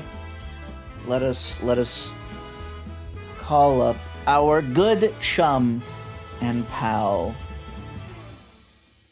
And Miix will call up Captain Lev.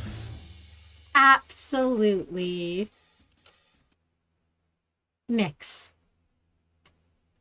It rings for a bit when you're calling Captain Lev. And on the 3rd ring,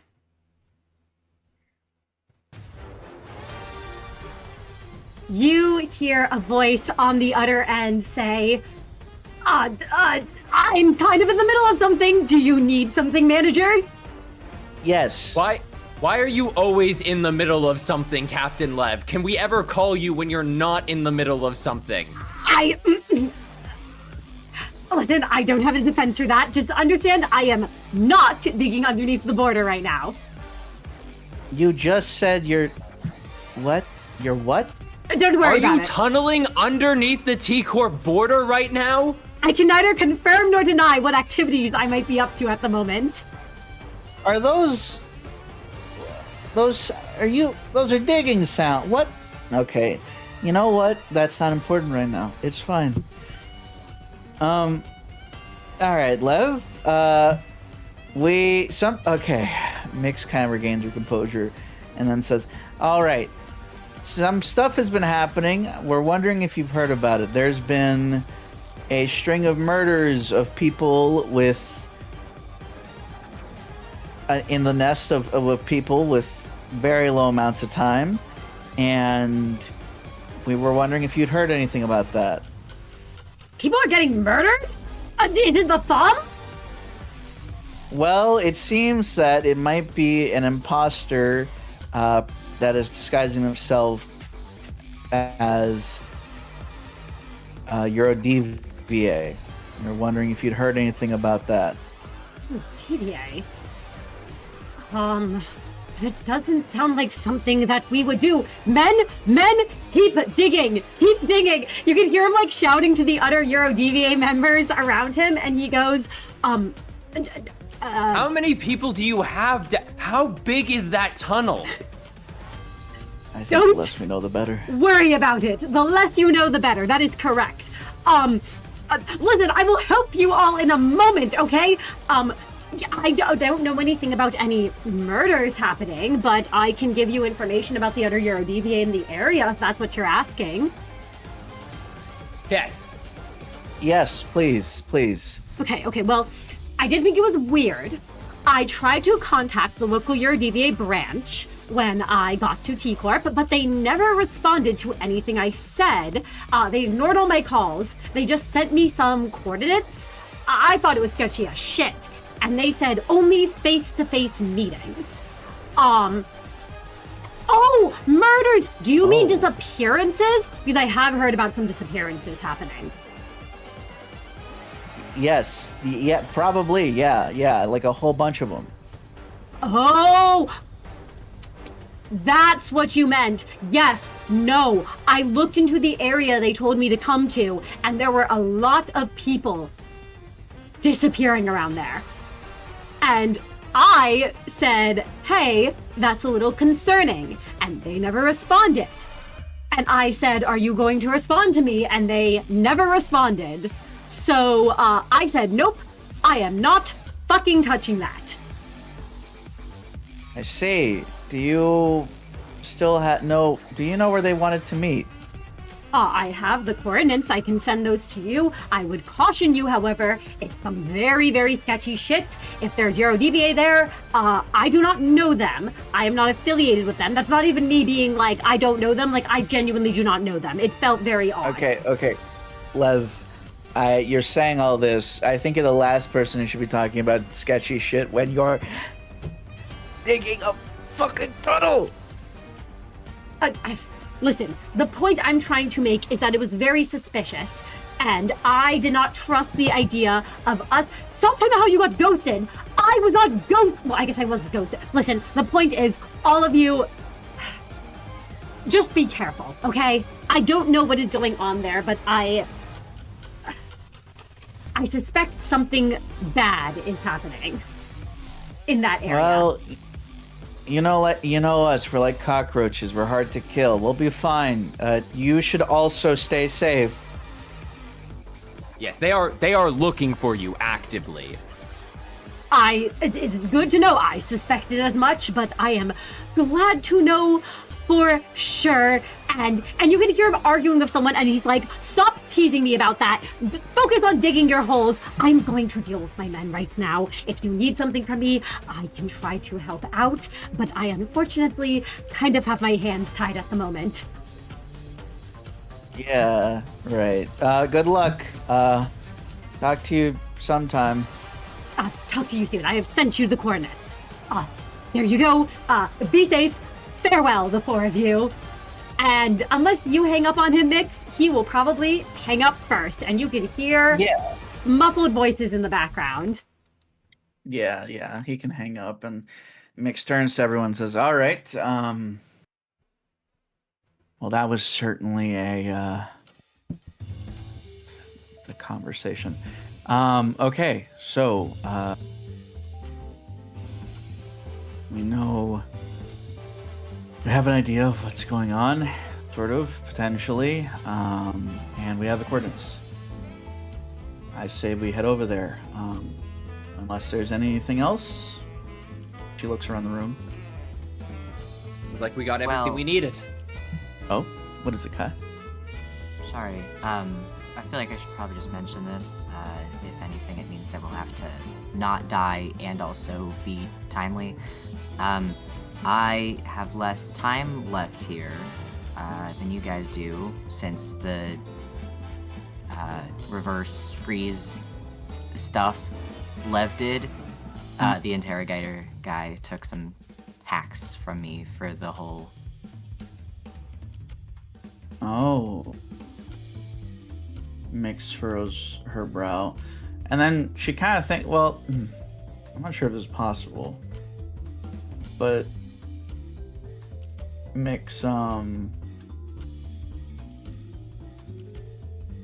thinks about it and then says that's a little bit of a worry. I figured I'd bring it up. There's no way we can top you up?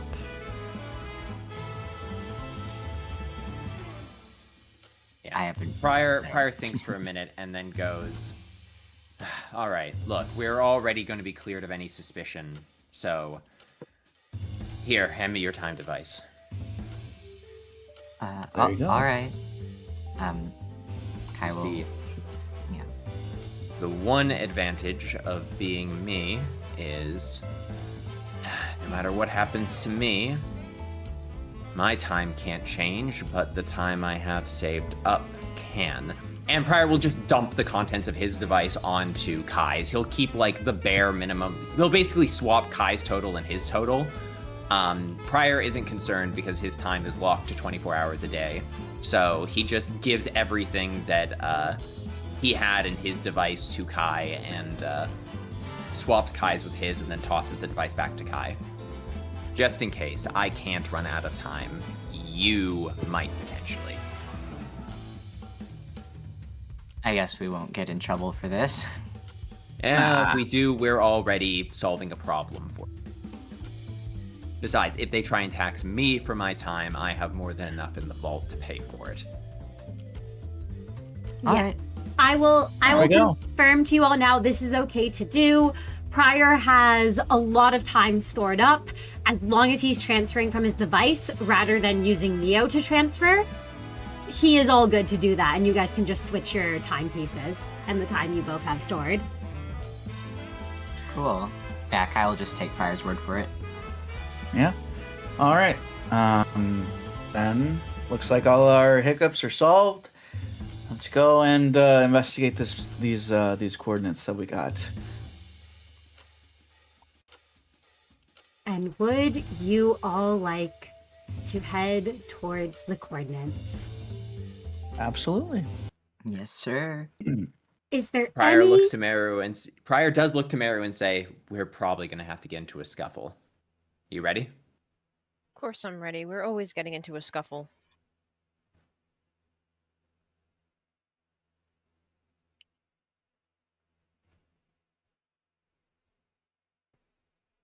And with that, do any of you have any final preparations you would like to make?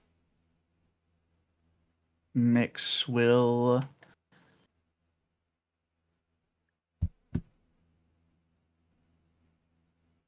probably smoke a cigarette while they walk on their way to their destination, but aside from that, Chain smoker over here. Absolutely. Prior has nothing special. Yeah, Prior has nothing special to prepare. He checks over his gear and he gets ready to go. Absolutely. And you all head to the source of the coordinates.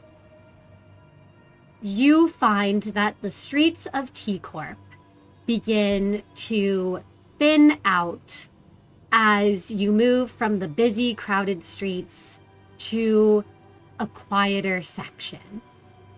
And you all approach the entrance to the sewer system. This is where Captain Lev's coordinates has led you.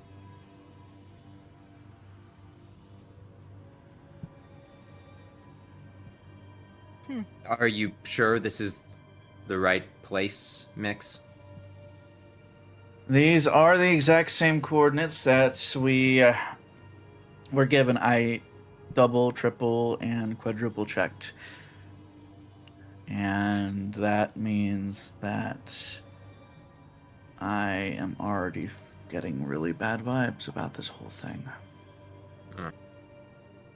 Ugh. Prior puts a hand to his nose for a moment and crinkles his face before he just drops his arm and shakes his head. Alright, well, Kai, can you open the gate? Sure. Mr. DM, do I have to just like roll some brute force? Yeah, thing you here? know what? If you want to make me a check, you can just make me a challenge-free athletics physique check. Athletics physique, sure thing.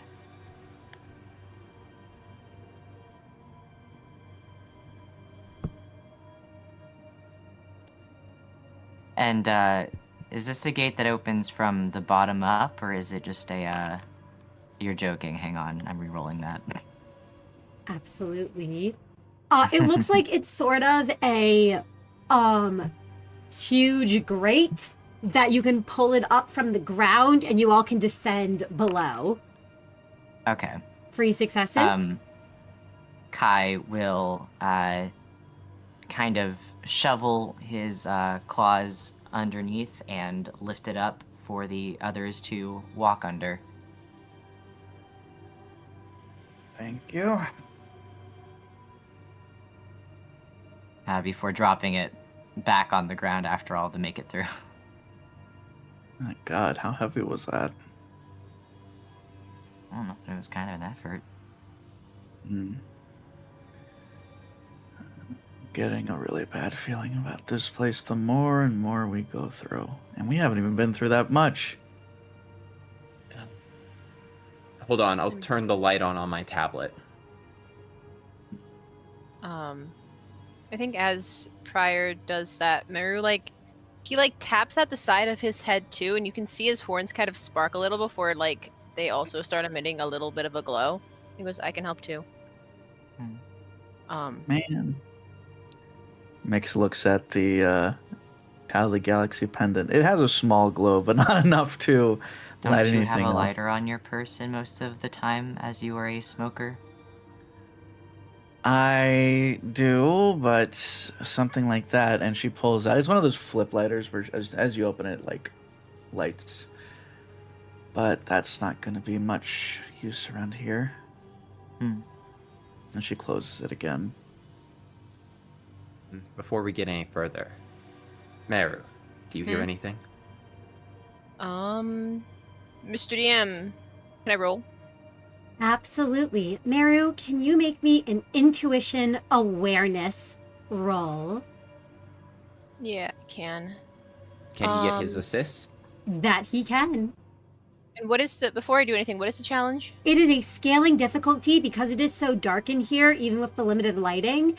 It is a challenge free, and the higher you roll, the more you will learn. I want to know as much as I can right now. So once again, I will use my desperation.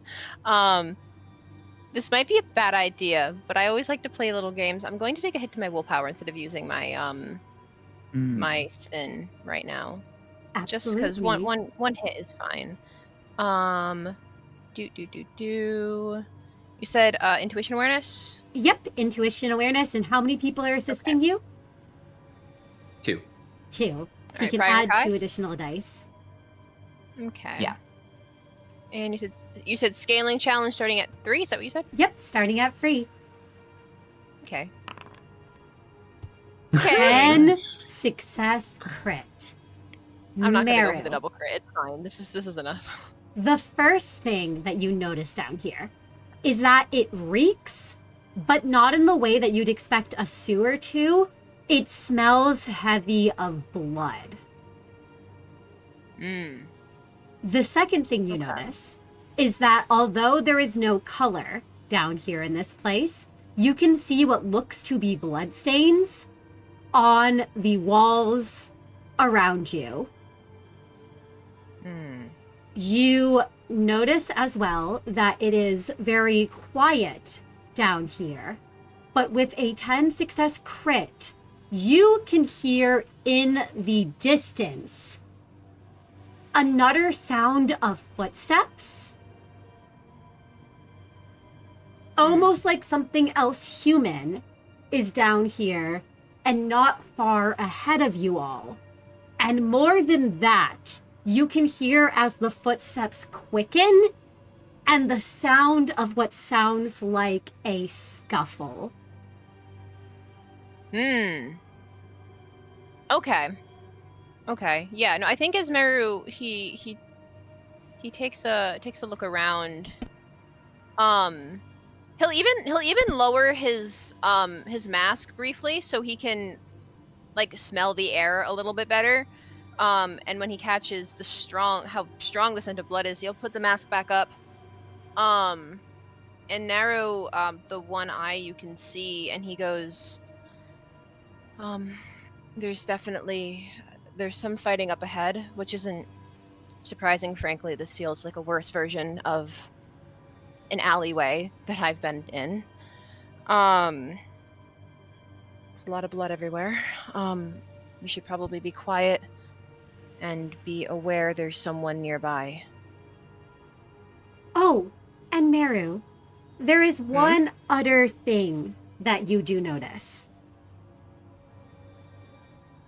You see that there are, the only source of light, aside from what you're all using, there are these little candles that have been laid down and lit. They aren't in color, but they provide a source of light. And with your crit, you can tell that it looks like, especially given that you've lived on the back streets, it looks like somebody's almost left a trail. Like they have been placing them as they've been going along.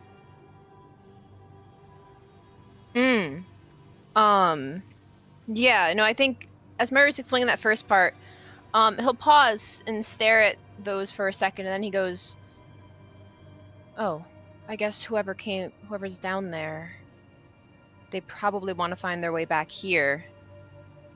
So I don't know if that's a good or a bad thing. But be aware, whoever's down there, we'll likely cross paths with, even if we stay put.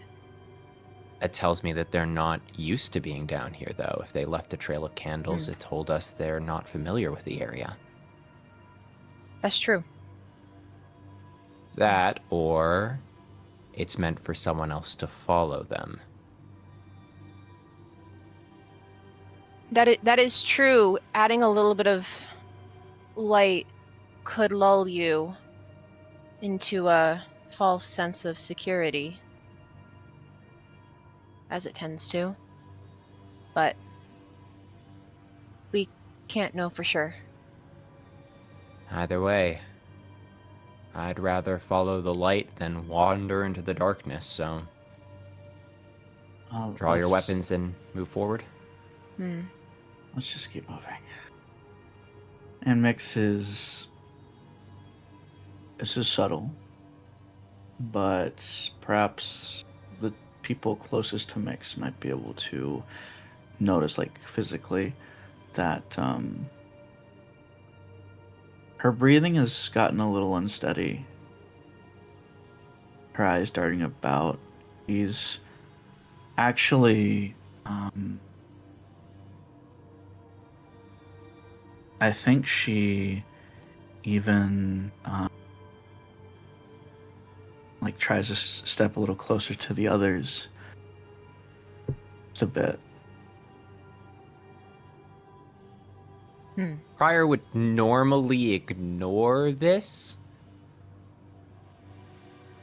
but after everything that's happened, he does actually slow his steps, and he turns and he says, "Everything all right, Miix?" I am.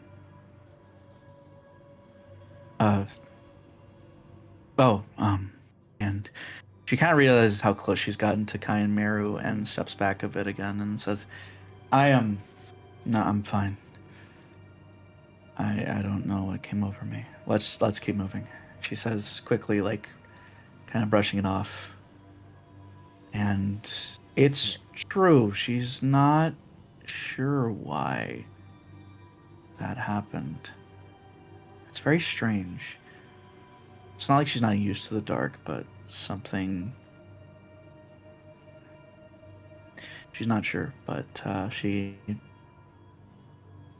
tries to put it off and regains her composure as best she can. Well, Merru won't push Miix about that. I think he will take the lead in walking, because at the very least, if something weird happens, like say, I don't know, all the candles randomly get snuffed out or something, I don't know. Merru has a natural light on his head.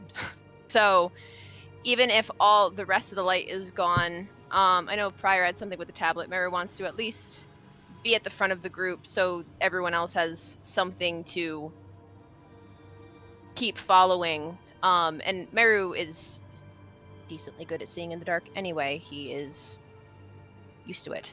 So I think he'll take the front of the group. Merru, you're at the front. Can you all tell me what order you all take as you proceed? Because this path is big enough for 2 people to walk side by side at most, and it's a bit of a squeeze to do so.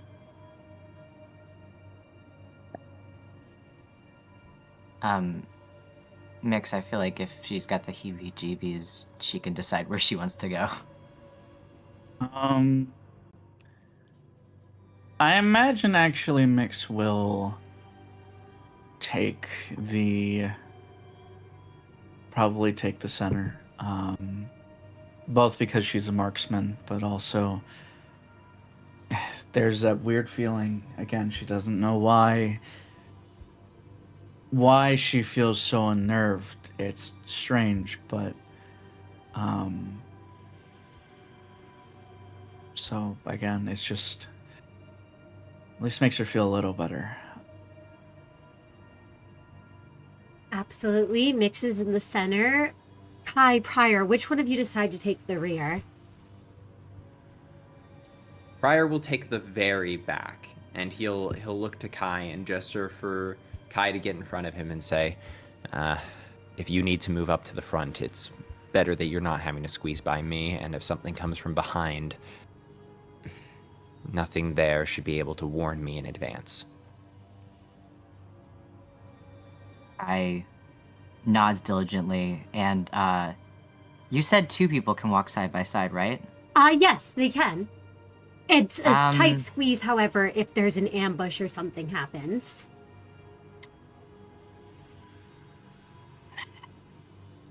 You specifying that makes me not want to walk side by side with anyone.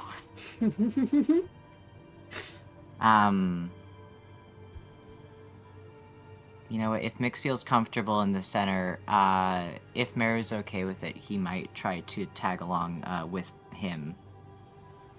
Merru would be fine with that as long as Kai's not in front of him. Next No. to him is fine. Yeah, next to him. Absolutely. So Kai and Merru are side by side. Miix is in the middle of everyone, and Prior is at the rear. Yep. Absolutely. You all proceed down the tunnel. With your crit from before, Merru, you can see as you go, there are places where there is a lot of blood on the ground, but the only bodies are charred beyond recognition.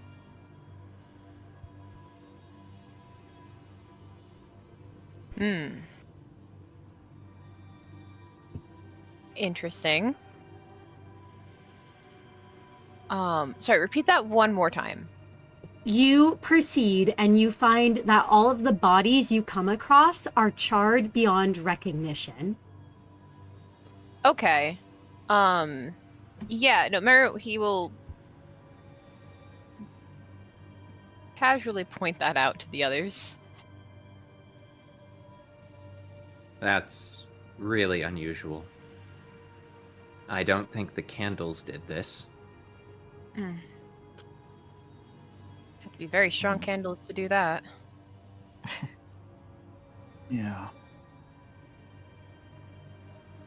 You don't have any other choice, though. Gotta keep going. I think, though, as they keep going, Kai was right next to Merru. I think Merru will take a step, like one step, like kind of like half in front of Kai, remembering what happened last time. Aww. And not that Merru wants to be the one getting, but I think it's more of like an instinctive thing. Yeah, I was gonna say Kai did shudder a little bit seeing a bunch of burnt corpses, but...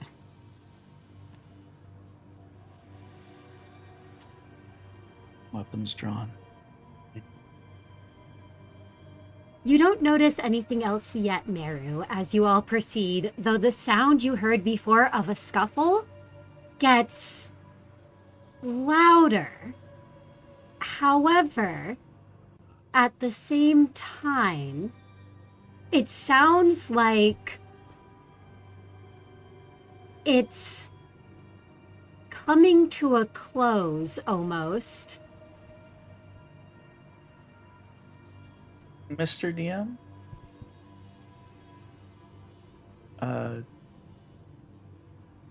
Question? Yes. Can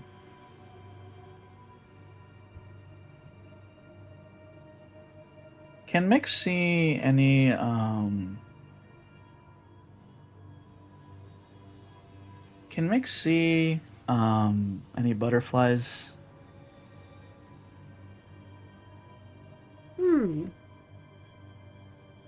That's a good question.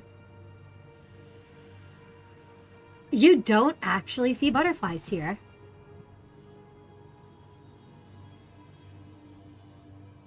That's really disconcerting. Miix narrows her eyes. With the amount of blood on the walls and everything, she would have expected them, but the fact that she can't see traces of the funeral bothers her. Either way, she will press on with the others.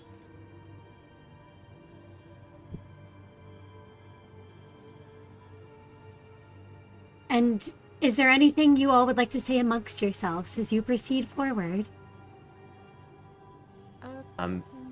My only question is... Oh, sorry. My only question is the frequency of charred bodies increasing, decreasing, or staying steady? Increasing. As you go along, you find that at first there was spread out charred bodies. There was like a couple, and then there was more, and as you keep going, they're more and more like piled on top of each other together. That's concerning. It looks like it's almost as if more and more enemies kept approaching whatever charred them from deeper within.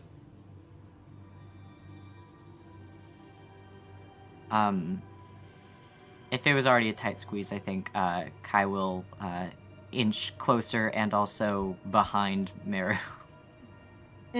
Yeah. Prior's actually... Hold on. I forgot. I'm playing a craft character. Can Prior check the walls for signs of, like, weaponry damage? Like, was someone, like, blasting a flamethrower or something down here? Absolutely. Would you like to roll me? And I believe it would probably be an understanding craft roll. Absolutely.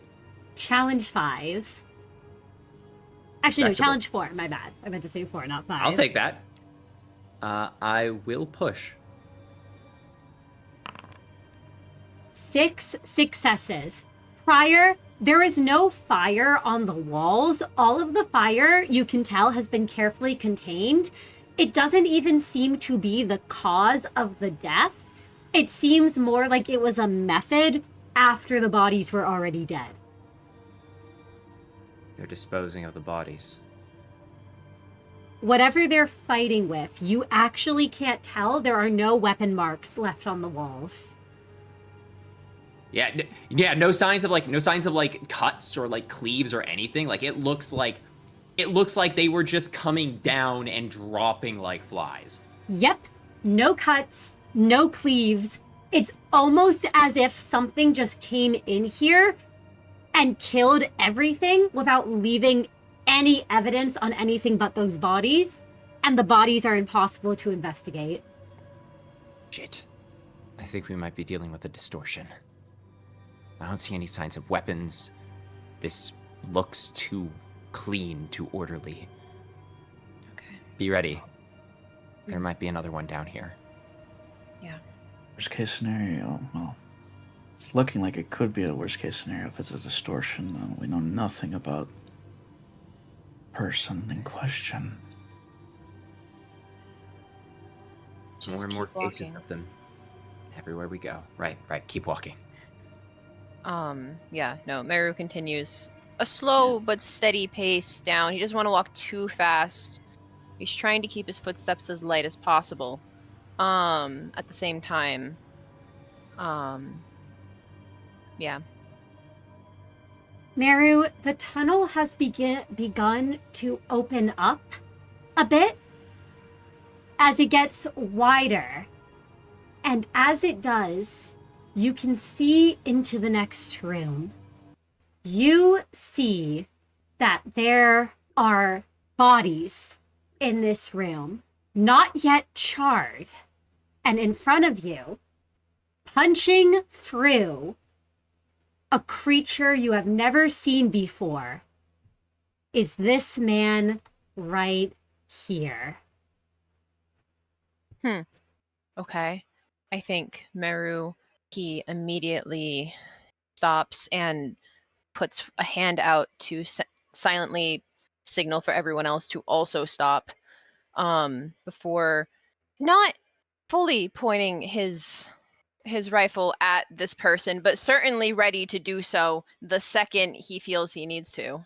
Absolutely. Merru, with your 10 crit from before, I won't make you roll again. You have a feeling not only is this the source of the noise, but you see that this man has no weapon in hand. He merely has 2 black gloves worn on his hands. And as he drops the corpse, at least you think it's a corpse, of whatever creature it is he's holding, he looks to all of you and he says, "Welcome to the other side of the city. You 4 have stumbled across something you're not ready for. More are coming. Get ready." And as he turns, you all see a horde of red glowing eyes.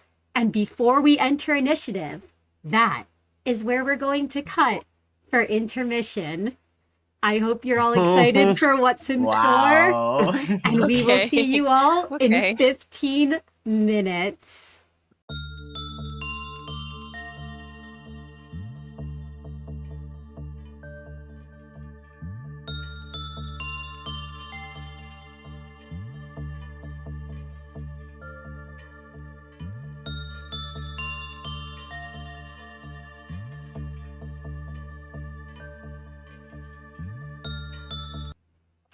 Hello, everyone, and welcome back. The 4 of you were summoned to T Corp's collections office. You were interrogated there, and you were told that you would either have to remain in T Corp for an extended period of time, or that you could complete a task for them. You all agreed to do what you were asked, and given information that there have been people going missing with less than 4 hours of time, which is supposed to be the minimum. You all called up Captain Lev due to the suspected Yurodiviye connection, and were given a location. And now you all find yourselves facing off against these monsters, unlike anything you have seen before. You see that as they creep towards you, their eyes are red, and they have what looks almost like crystallized blood that parts of their skin have become. The man you all ran into, who Merru at the very least would recognize as a Fang Hunt office fixer, turns to the encroaching horde and says, I don't know if any of you have any experience with bloodbags or blood fiends, but if you all can fight, I won't stop you. Just don't hold me back. As you all see his gloves almost glow as he manifests his ego. A warm light washes over all of you as you all can heal a point of health and a point of sanity. And this man turns towards the horde in front of all of you and runs right in. He gets bonus 2 dice. All damage dealt will be aggravated. And he is going to roll to attack with his skill 3.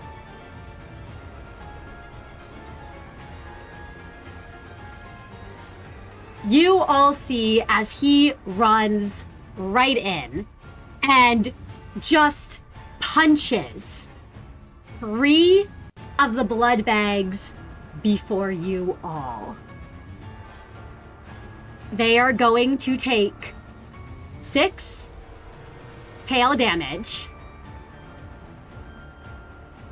and be inflicted with 5 rupture.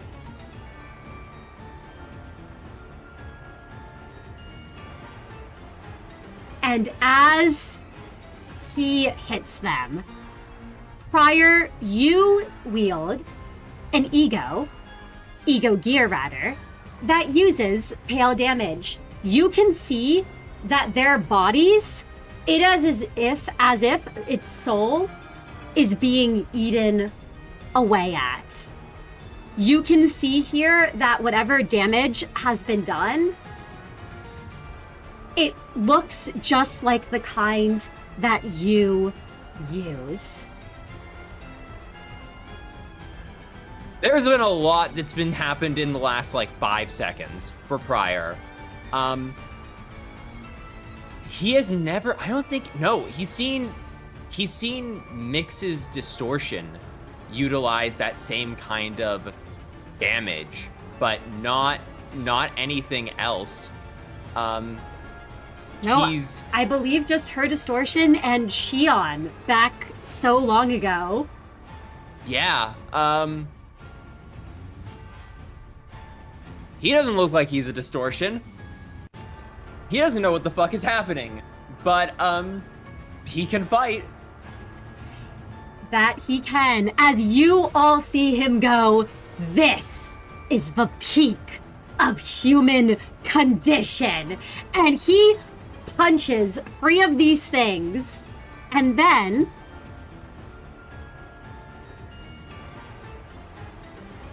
goes for the face of the one right in front of him. You see for a moment it looks as if he'll miss, and with 5 successes, that is 2 pale damage, is enough to just kill this one outright. You all watch this creature just explode into blood as he rounds on the rest of them, and you all can see those gloves glowing And this man is smiling. He looks happier than anyone you all have ever seen in the city.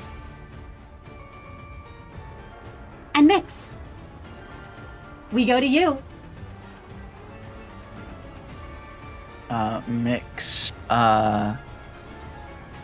Miix is taken aback by the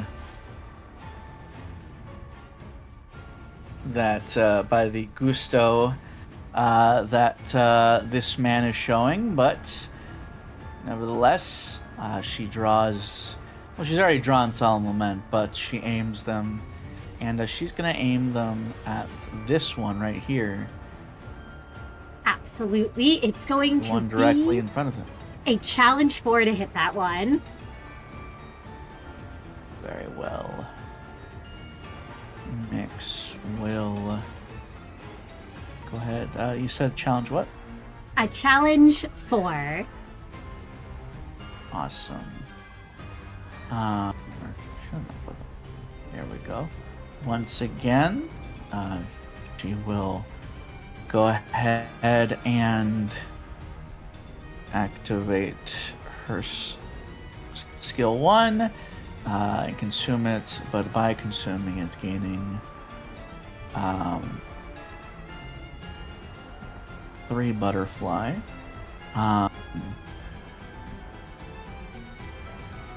And she will go ahead and... I'm so sorry. Sorry, I'm just giving... You said challenge what? One last time. Challenge 4. Challenge 4. Okay, awesome. Here, let me put that down. That'd be good to do. Get +1 to this attack roll. Coin 1. Then... see, is there anything else that she would like here?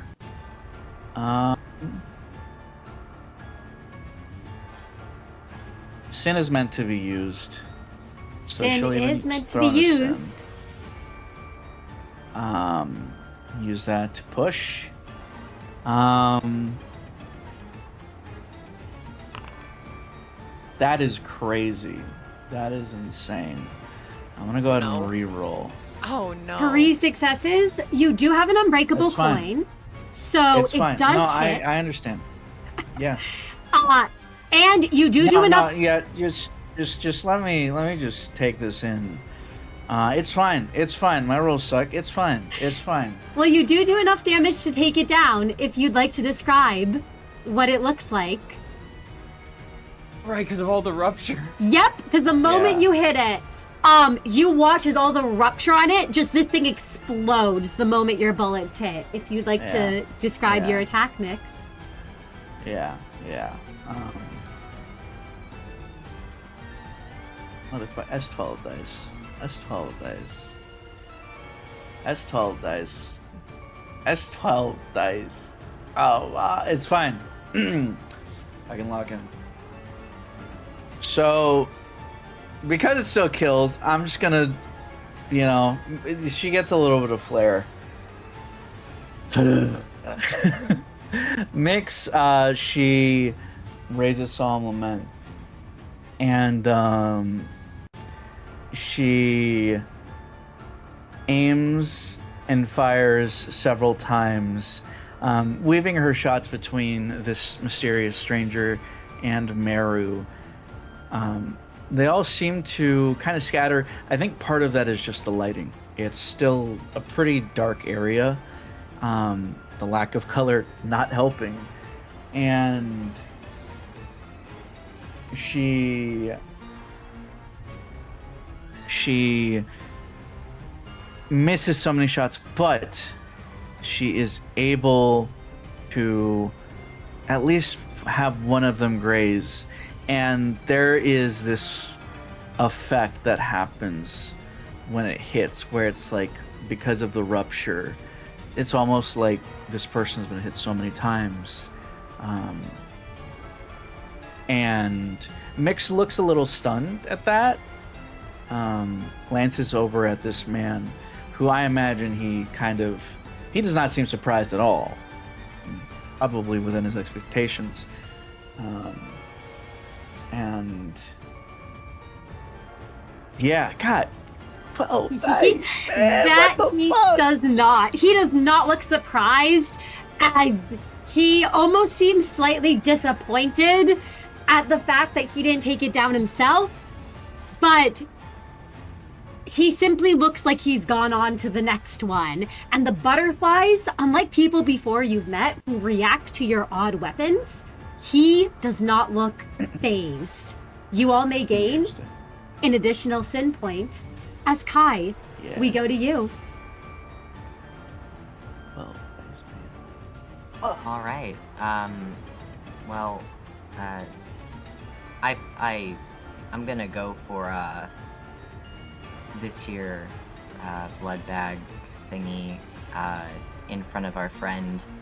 This one? Yeah, the top one. Sorry. Absolutely. And I'll go with my skill 1. And using a point of sin is 2 extra die. Yep, that will give you 2 extra dice. So I will do that. And I'm just trying to attack it. I'm not trying to move it anywhere. Absolutely. It's a challenge for it to hit. Okay, cool. I was gonna ask if it was the same. Figured as much. 5 successes. I have my full willpower. I think I'll re-roll that just so that I'm cool and awesome. Okay, sure. Absolutely, with 6 successes. That is going to be a total of 4. It does have all red damage. So you are going to do instead, that would be 2 red damage. And they will gain a point of bleed that will activate at once.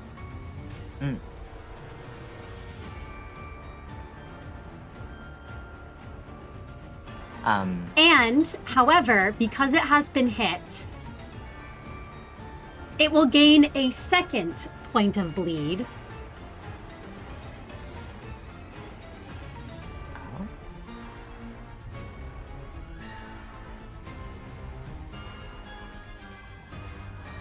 And Kai, would you like to describe what it looks like when you attack?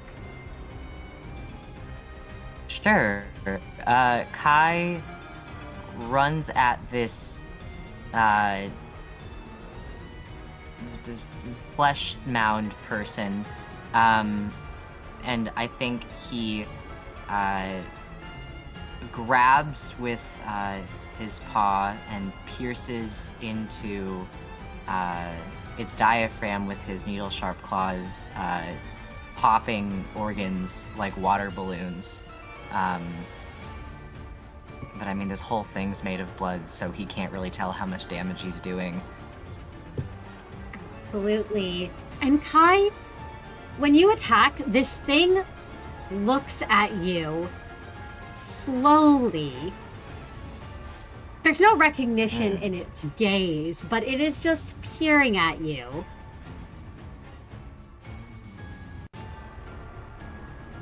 And Prior, we go to you.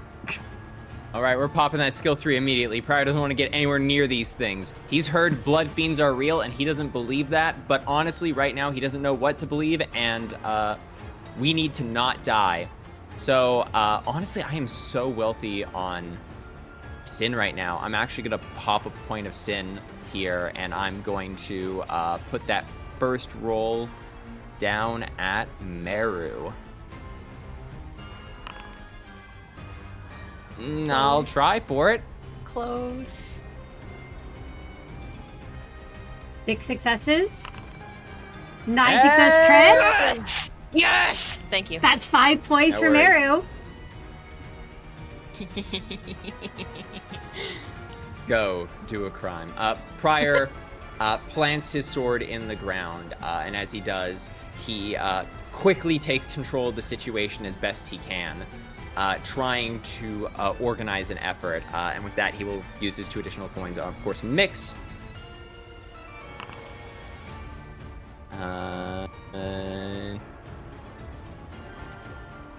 yeah, sorry, I really need to conserve what's left of my sanity, actually.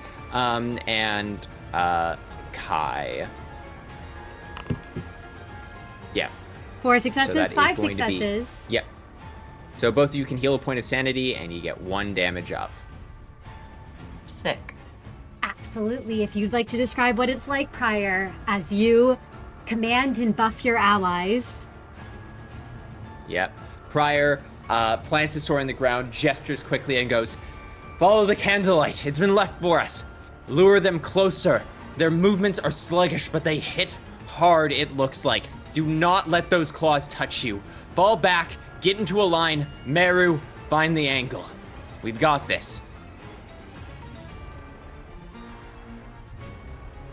And as you call out to all of them, Merru, it is your turn. Yes.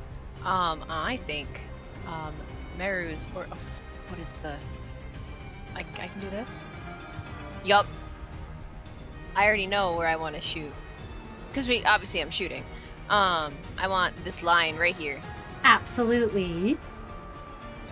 And I will, because I can, desperation, take another hit to my my willpower.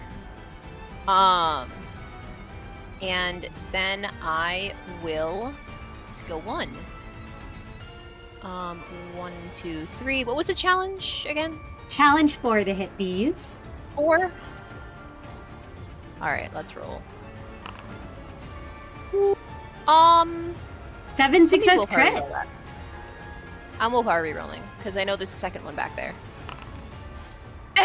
12 success crit. Good thing I didn't use my poise. I didn't need it. Sometimes life isn't fair. That is Very 12 good. damage. Yes. You kill the one in front.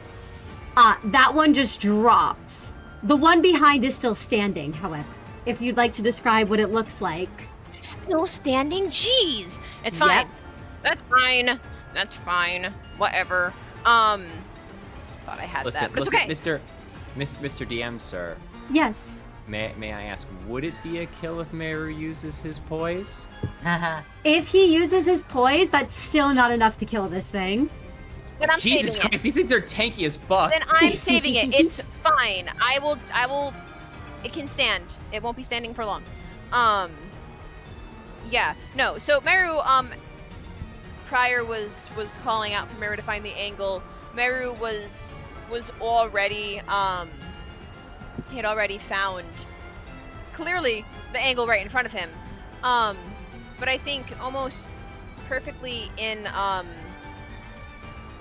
time to Prior saying that Merru pulls the trigger, and there's more light for a brief moment in this room as the portal forms at the end of his rifle, and with a loud boom, the bullet fires, shooting a hole through both of these things. And one falls. Once again, Merru expects the second one to fall, and it doesn't, and that's a bit frustrating, but he will take 1 over nothing. Absolutely. And Merru, as you see the first one fall and the other one staring there, these things shuffle forward. However,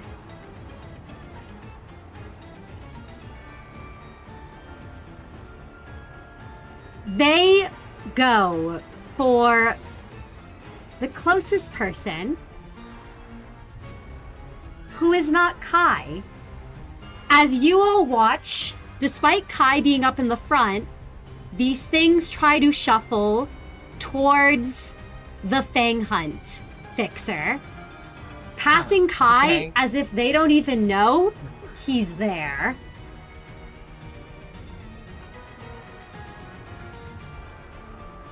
I'm sure that means something terrifying, but I'll take it. They are moving so slowly, however, that they are unable to make any attacks. And as we go to the end of the round, the one with bleed will heal 2 health. And you all watch as more begin to pour in, shuffling along at a slow pace.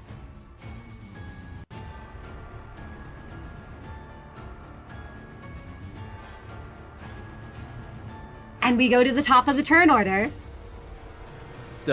Hunter, can you handle the ones up top? We'll take the ones on the bottom. Don't tell me what to do! He just yells back at you.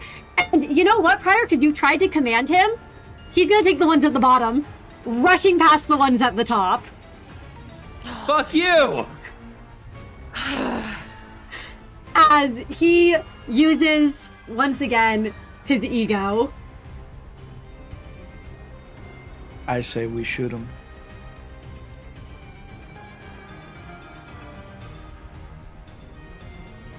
And that's going to be...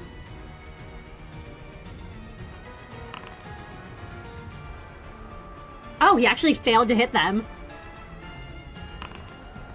4 successes. You all watch as he's going to hit the free around him, dealing, once again, to a total of 6 pale blunt damage. The one right in front of him just dies. The one that just shuffled in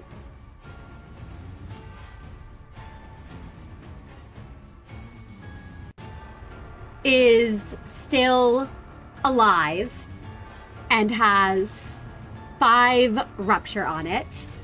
And the other one here that just shuffled in also is inflicted with 5 rupture as he just punches both of them. And both of them look to be in very bad shape.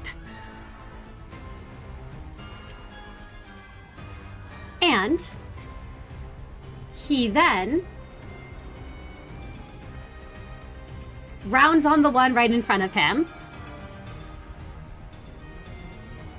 and is going to go to punch it again. With 12 successes, just taking this thing's head clean off in front of you all. You all can see this man is laughing. He looks so happy right now, covered in the blood of these creatures as they just seem to explode around him, unable to do anything against those gloves that your own weapons almost seem to be struggling against these creatures with.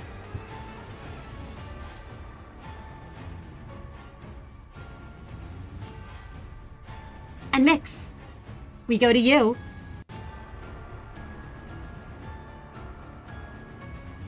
Well,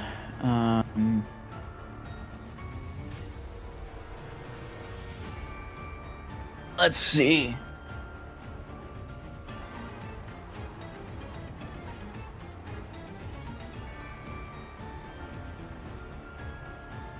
I am gonna shoot the top one.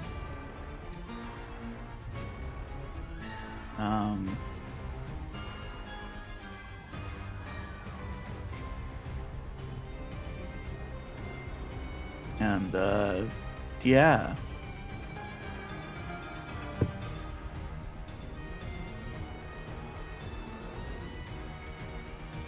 Absolutely. The one with the bleed on it? Yeah. All right, that's going to be a challenge for it to hit.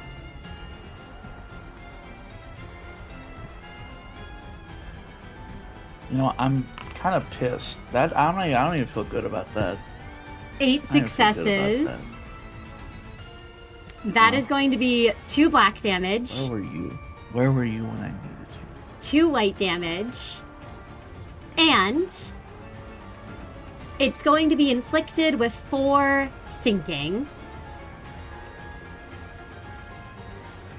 I'm gonna attack it again. Yes, I believe you have 4 plus butterfly on you. You get to reuse your coin. I do.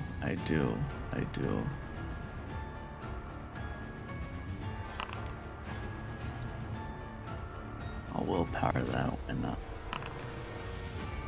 You know, why do I even try? Fine.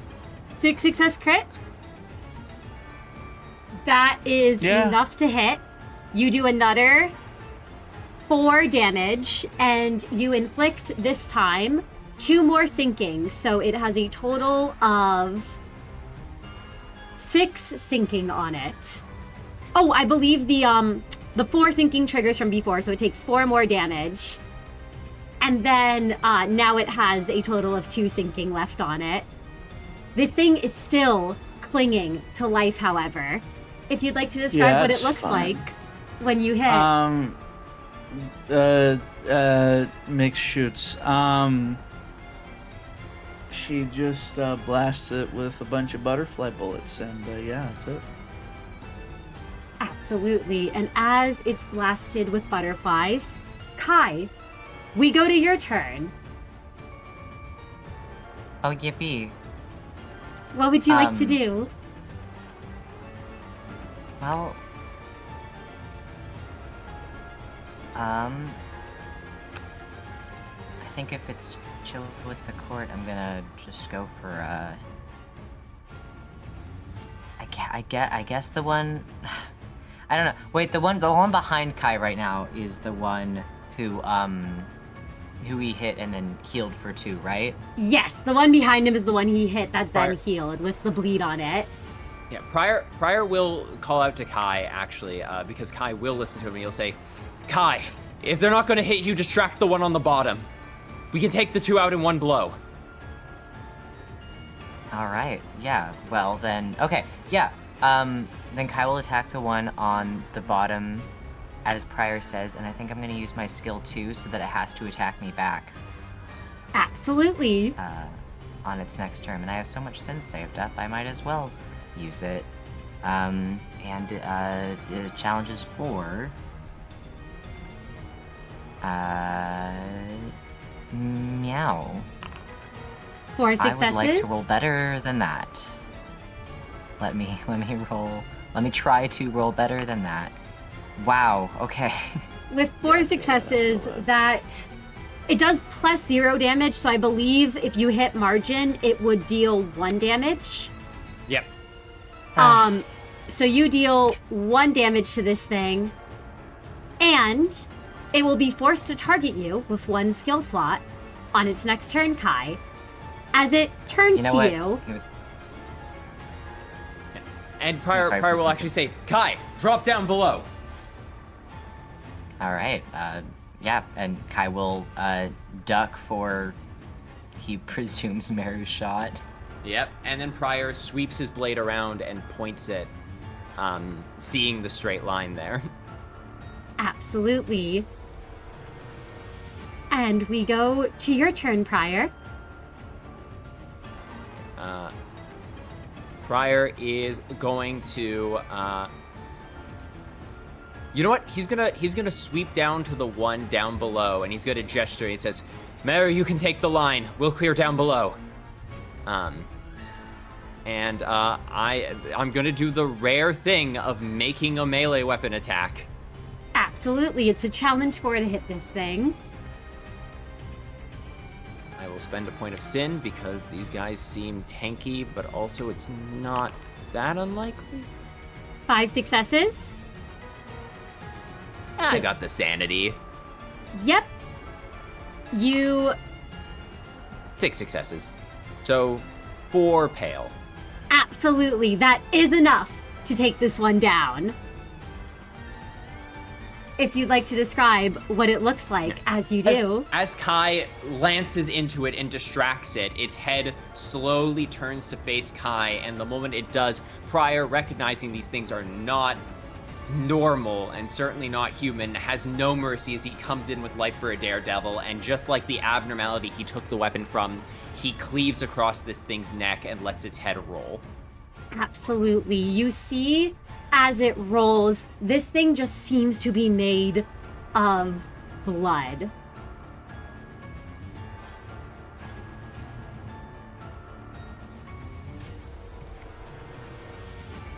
And we then go to you, Merru. There are 2 remaining, Alright. and they are in a Yes. line. Yes, they are. I'm gonna just move up here. There, well, that works. Yep, we see it. We all see it. Line. Alright. I am once again, my strats that hopefully don't backfire on me. I will Desperation take a hit to my willpower. And I will Magic Bullet Fire my skill 1. So challenge 4.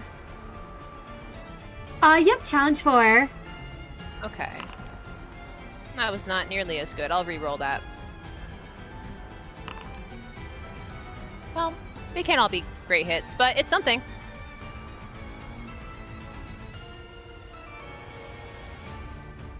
Five successes. Yeah, no, that is enough to hit, and you're able to take both of them down. The first one goes down, and the second one also goes down from that hit. Oh, okay. If you'd like to describe what it looks like when you shoot them both. Yeah, no, it's kind of funny. I think this time, Merru wasn't expecting to, like, he knew that, you know, they had taken some damage, but he wasn't expecting to take both out. So I think he's just instinctively moving to wherever he sees the best line. And when he's not thinking much of it when he pulls the trigger. Same thing happens as last time, but he's pleasantly surprised when they both fall. And I think he lets out a brief sigh of relief, but is not exactly letting his guard down just yet. Absolutely. And at the end of the turn, you all watch as more begin to appear, their eyes glowing in the darkness, but these ones are moving faster than before. How much faster are we talking? Much Just out of faster. curiosity. Oh. Okay. You see that these ones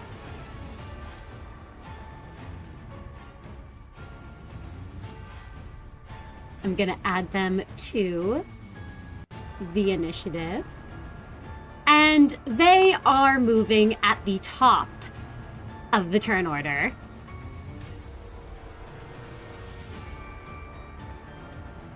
As these bloodbags swarm in, moving faster than before.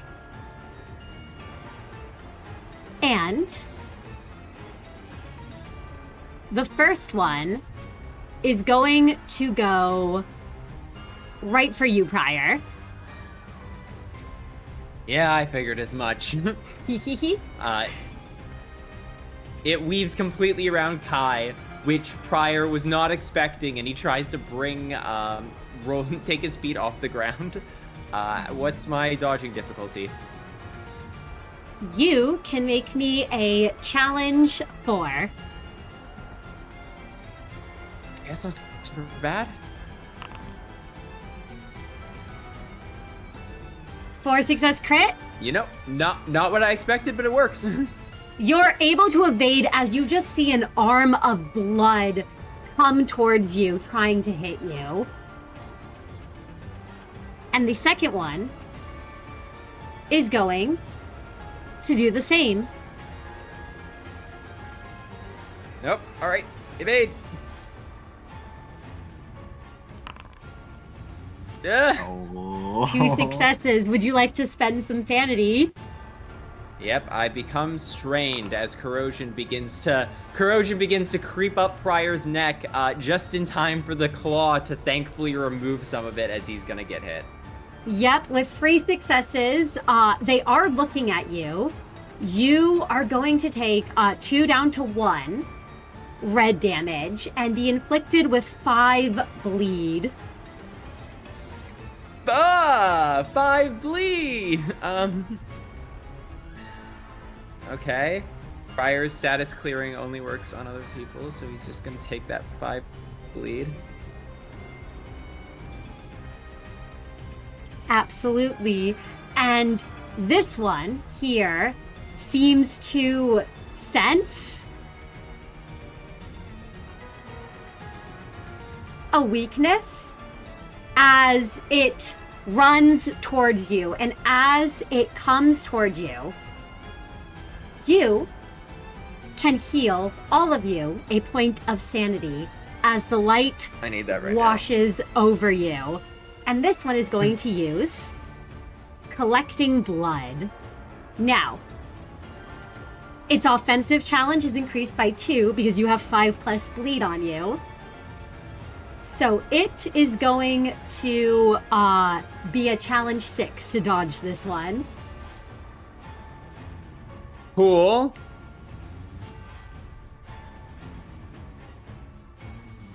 Gonna push this. 3 successes.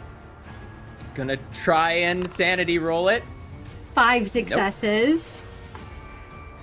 They've descended on you. You're going to be taking 4 red blunt damage, which is reduced to 3. And then you're going to be inflicted with 5 more bleed. It will immediately consume half the bleed on you, so you go back down to 5. However, it will heal. It has not been damaged yet, though. As you see this thing start to drink in, or not necessarily drink, but more absorb your blood, Prior. Cool.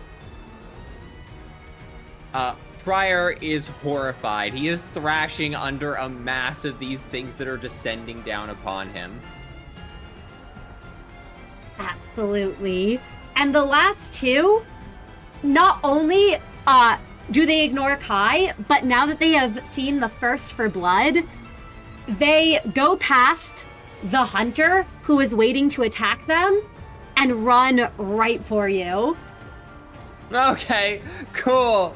No, this is fine.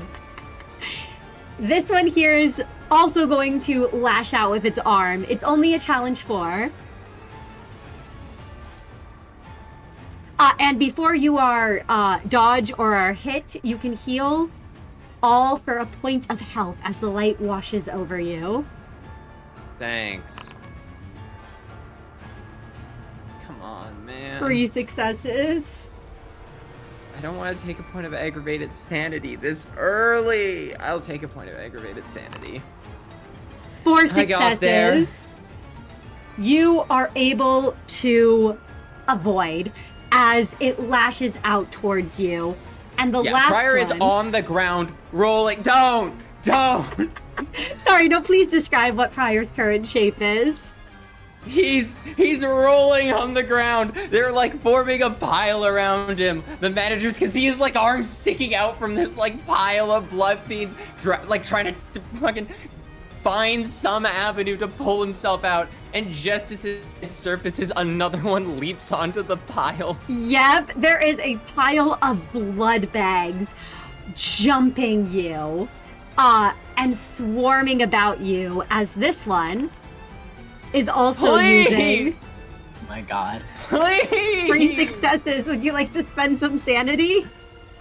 No, I don't have any left to spend, or I'm taking aggravated sanity. I can't afford to take any more. I'll take my 1 red damage and 5 bleed. And 5 bleed. You are at 10 bleed. Prior's body is opening up faster than Neo can currently heal, with wounds as this pile of monsters is just descending on him. And the hunter with you all just sort of laughs as he says, Can't let yourself even get hit by one of those fuckers. They'll smell the blood, and they'll come crawling for all of it. And he... Yeah, Prior from the bottom of the pile goes like, yeah, attack the ones on top! That's where we need you!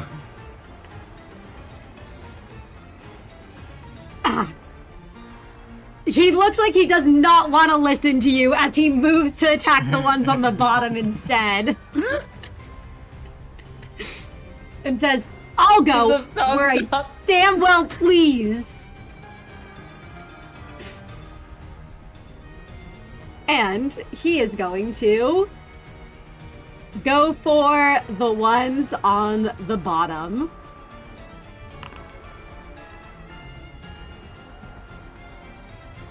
Let's see. Oh, he was not supposed to roll that many dice. I'm not sure how he did that. Oh, it was supposed to be his challenge. Okay.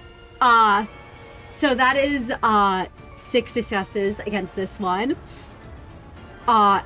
And this one, and he'll also grab this one as he just punches through them.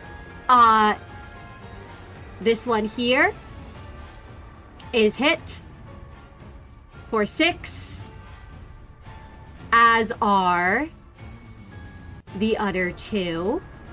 As you all see those gloves almost glow, and him just tear through them in an explosion. And then he will take his second skill slot, as he is going to simply punch this one in the face with a 9 success crit, the one right in front of him. He would deal an additional 2 rupture, but they are just outright dead, as prior, a little bit of the weight is lifted from you, as one of them just explodes over you. He, however, seems to have no care for if he accidentally hits you. It looks as if he is just punching at whatever looks like a blood fiend around you, or a blood bag, rather, around you. Cool. Glad this guy's on our side, question mark? And we then go to you, Miix.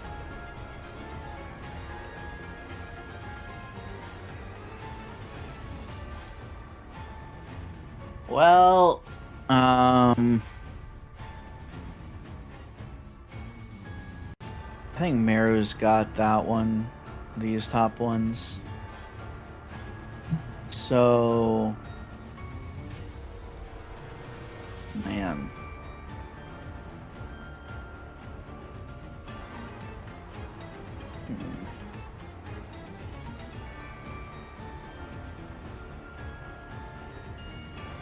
Trying to think. You know what? I think Miix will do what she does best.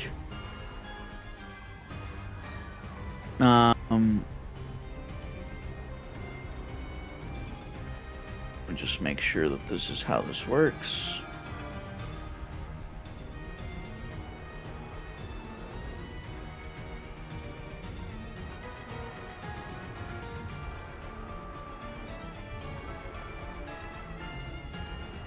Yeah. Yep.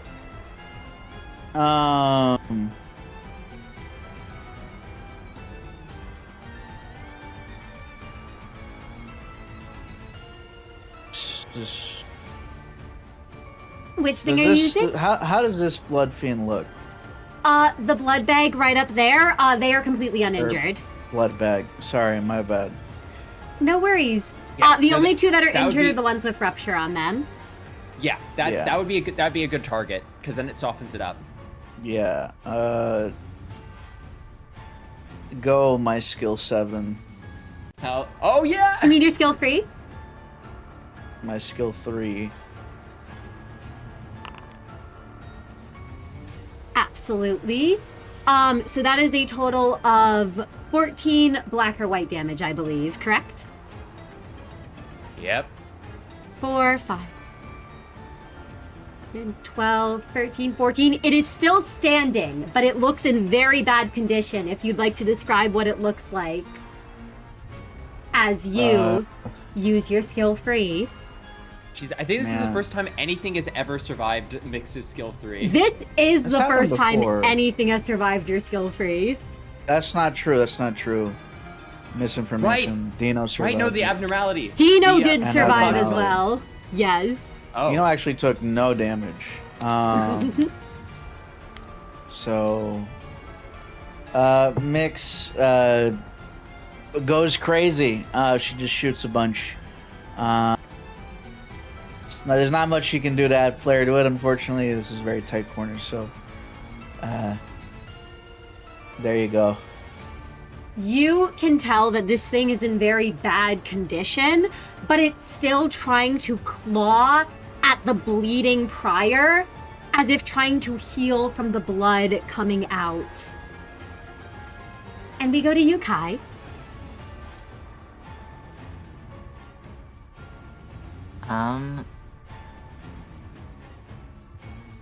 All right.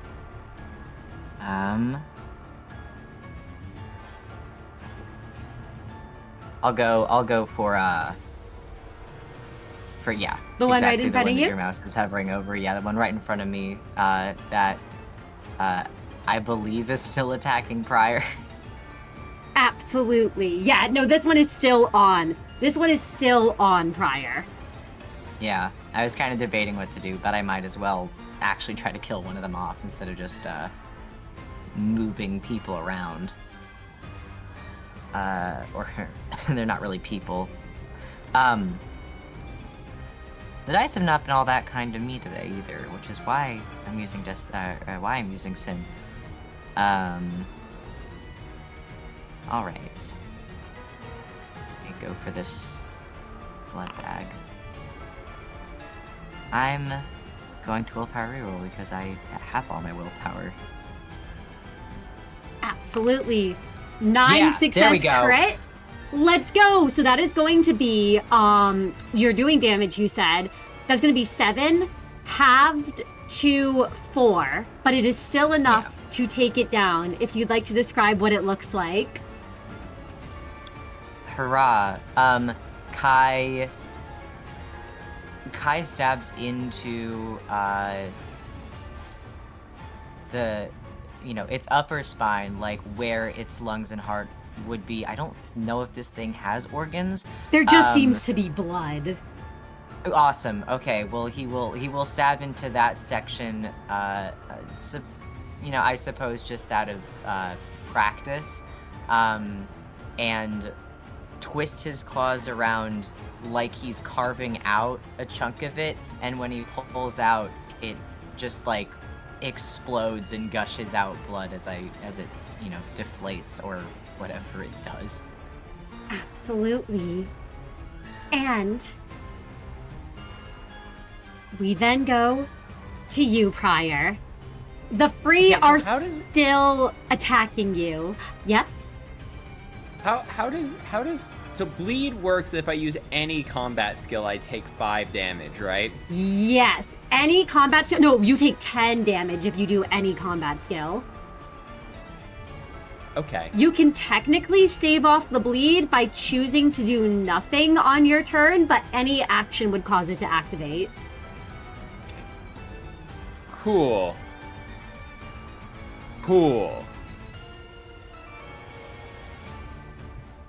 What? I don't think I want to take 10 damage right now. Crazy thing to say. I don't think I want to do that. May I attempt to make a medicine check on myself to clear my own bleed? You can indeed. You can make a medicine check without prompting the bleed to trigger. Pushing the results. Difficulty 3, correct? Yep, a challenge for you to clear your bleed. For 3 successes. Okay. You can clear your bleed, Prior, if you'd like to describe what it's like, as these things are still trying to claw at you, but you have a certain something that can close your wounds. Yep, as Prior is clawed apart, he just grabs the skin over his flesh, and like a curtain being pulled across the stage, he just wrenches it across his body, and as he places it against his skin, it seems to knit back, the bleeding, festering wounds closing as fingers reach out from within his body to pull them tightly shut and stopping the gushing of blood across his body. And the moment that you do so, they almost seem to back off a little. It looks like they're still intent on attacking, but it looks like that the blood no longer gushing out of you has made you no longer their prime target. Prior simply holds up his hand and points towards Merru. Absolutely. And Merru, what would you like to do? I would like to do the same thing I did the last 2 times. Take a hit to my willpower because I can. And then I will magic bullet fire with my skill 1. Challenge 4. Absolutely. And I will fire. 7 And success crit. I will. Do I willpower reroll that? I think I do. I can afford to do that. Would you also like to spend your poise? Let's see, that's 9. No, because that would get me to 11, and I remember last time 12 didn't take them down from full. So I think 1 will still be standing, right? Yes, 1 will still be standing, but if you want to use it, you can use it. I mean, why not? We'll just do another big attack, why not? Absolutely. So that's going to be possible. 11 success crit. And you are going to do, that means a total of 7 damage. Oh no, not more than 7. 11 damage to all of them. The one right in front of you will die. The one right behind it will also die. And the third one is barely standing, as it looks in very bad shape. If you'd like to describe what it's like when you hit. Yeah. I mean, this is pretty much like clockwork at this point. Merru, wasn't sure if he needed to redirect his focus onto the horde that had piled onto Prior, but then seeing that they got it handled, he followed the path that these things were taking, and the moment he saw that they had backed off, he saw the line, and without having a moment's hesitation, he pulled the trigger again, and once again saw that portal appear before him, and with a... That's scary. Oh, okay. No, sorry, that was an accident. Please keep describing. I was just adding it back into initiative. I was like, that's scary. Yeah, don't worry about it. Okay. But yeah, the bullet fires. 2 of them go down, and once again, only 1 is left standing, which seems to be part of the course with these things, which is whatever. It's fine. It's fine. 1's better than 3. So. And he did take 2 down, as 1 remains. It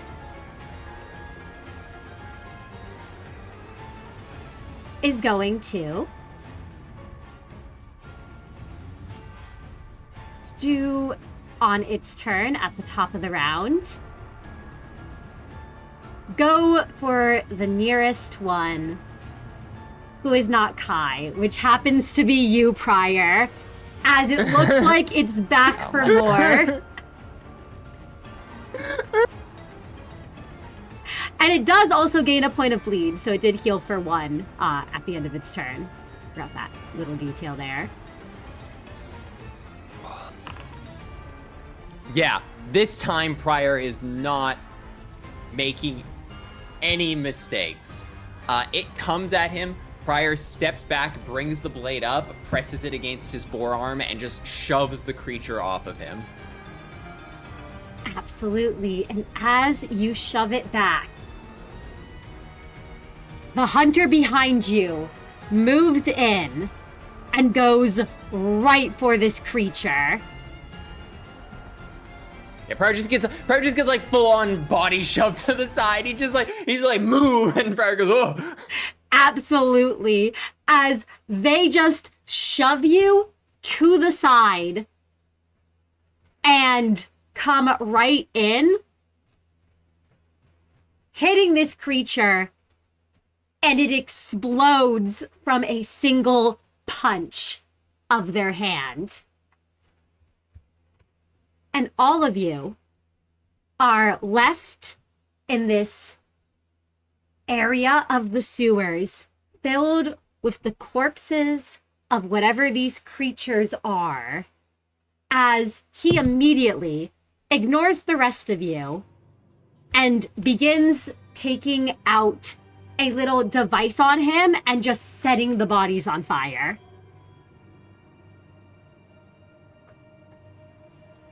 What are you doing? Making sure the fuckers have no chance of ever coming back. They can do that? I don't know, but I've seen a certain office use fire against them. Huh. Really now? And who are you supposed to be? He turns around towards all of you for a moment before he'll go to the next one, and he'll say, "Name's Wick, from Fang Hut office.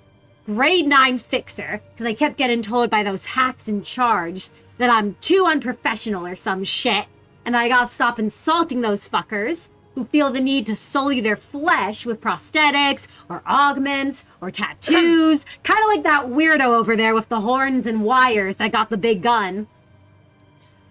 You know what? I think you deserve your grade, actually. Mr. DM, Yes. what role would it be to know anything about the office he's from? It would be oh, you know what? I would say an intuition high society or an intuition backstreet society. Both would have different information. I would like to roll high society. Absolutely. I meant to say understanding, not intuition. Any of you who would like to learn more about the office can make those rolls for me. Can I get an assist from Kai? I will give an Yes. assist. Do you have high society prior? Yeah, high Oh, society. sorry, high society. I do not have high society. Apologies. Yeah, I I was thought gonna you say. said Backstreet Yeah. Society. Yeah. Yeah. Merru could make an understanding backstreet society with Prior's help. And Merru Yeah, can Prior add would fixers. gladly assist. I was gonna say, don't I have a specialty in that? You do have a Yeah. specialty Prior in will- fixers. Prior will What's gladly the- give his assist. What's the difficulty here? The difficulty for both of you is difficulty free. It is a scaling difficulty. The more that you roll, the more you'll learn. Okay. Okay.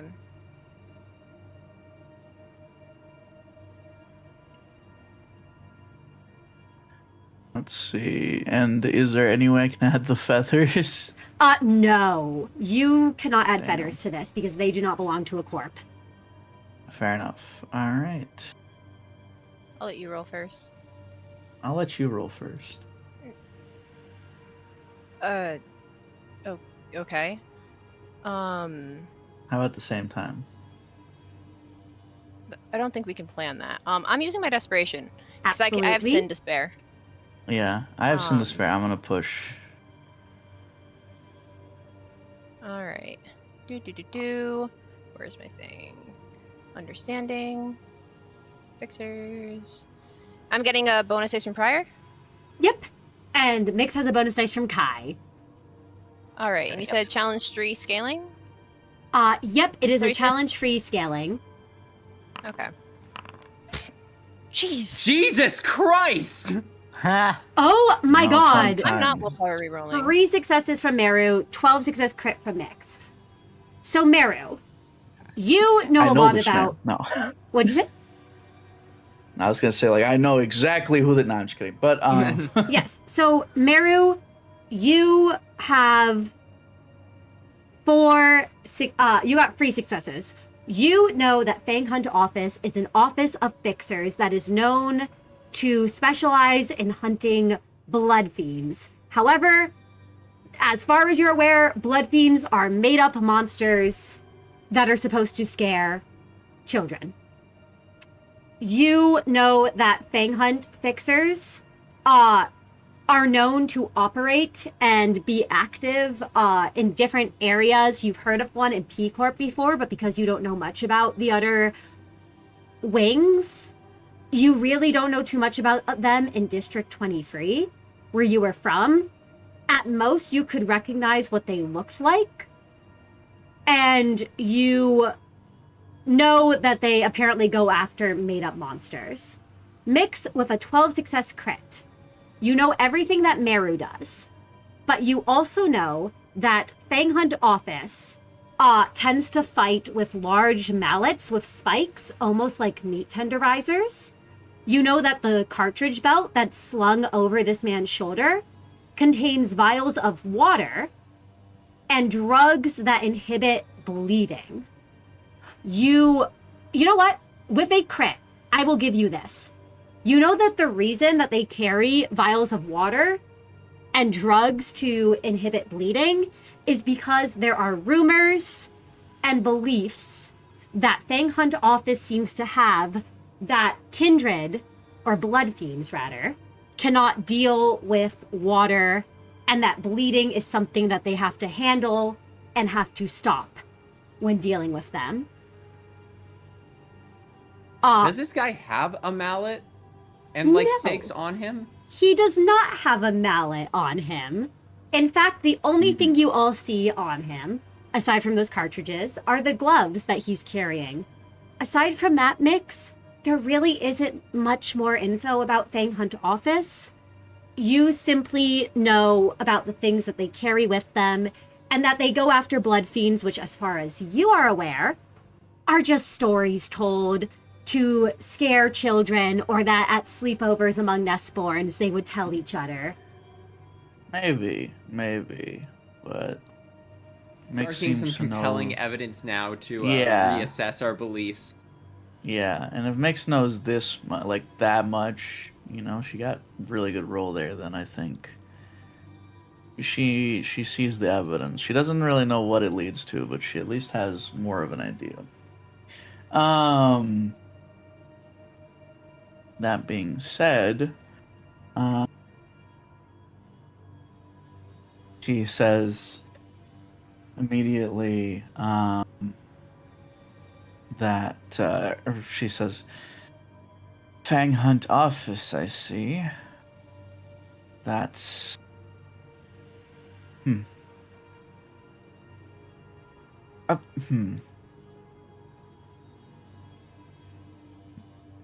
actually curious. This is interesting. I guess to start with, she'll say, Miix says, I didn't realize that they operated here in T Corp. Oh, I'm operating on my own. I've got my own mission, okay? You gotta understand? I'm the peak of human condition. I don't need anybody else, and a skilled hunter can defeat any blood fiend. I Blood see. fiends, if they do exist, are supposedly threats that entire offices struggle against. The more powerful of them, allegedly, according to legends, are stars of the city, all on their own, and you're telling me you hunt them completely alone. Yes, I hunt them completely alone. I don't need anybody else's help. I can take them down without anyone helping me. I see. Interesting. And you said your name is Wick? That's right. I see. I've heard about your office and what you people do. It seems that you certainly live up to the legend, she says, gesturing towards his outfit. I don't see your famed mallet, though. Oh, I don't need one of those. I mean, I used to use one of them for a bit. But all I need are these, and you see him tug at the glove on his hands. Yeah. Are those the ego? You're not sure what it is, Miix. But I mean, we could tell this guy had This, I some would sort say, of this ego. guy was doing, yeah, this guy was definitely attacking with shit we've only seen distortions and ego do, right? Yeah. Yes, he's Yeah, been attacking Miix- with stuff that you have only ever seen distortions and ego gear do. You have never seen whatever is on his hands before. Yeah. Miix will ponder a bit and say, you have some sort of ego? The fuck is ego? He kind of looks at you confused. What you're using, those, whatever they are, it's ego gear, I assume.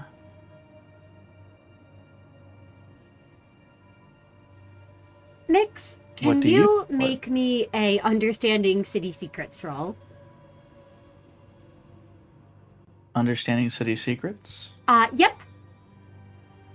And what is difficulty? The difficulty is, I'm gonna say 4. 4, a little tougher. And I throw in my abnormalities bonus by basically eliminates all those possibilities and lets me focus on what could really be happening. You know what? Because you only know of ego gear and nothing else, I'll let you throw in abnormalities. Oh, can I offer an assist die? Sure. You Does may, anybody Prior. else have city secrets? No? I believe Merru also does. Merru, would you be so kind as to lend me a boon and gift me the wonderful Christmas gift of an additional dice? Meow. Because if not, I would be very sad, and But also, Kai doesn't have city secrets. No, he Oh, does I just not. realized. No, I don't. I think I was muted for a second. Yeah. Yeah, Merru, technically he wants nothing to do with this guy right now because this guy insulted him, but like, fine. All right.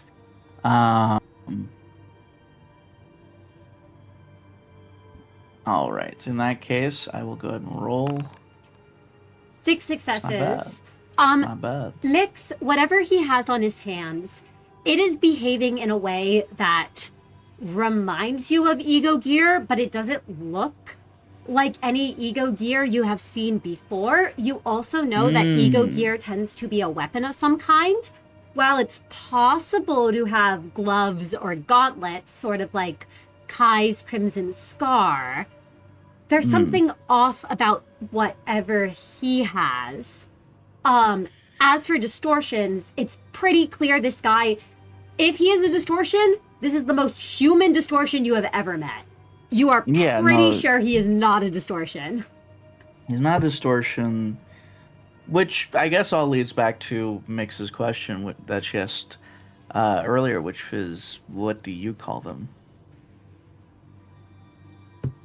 He kind of grins and he just says, well, you should know, shouldn't you? I know them.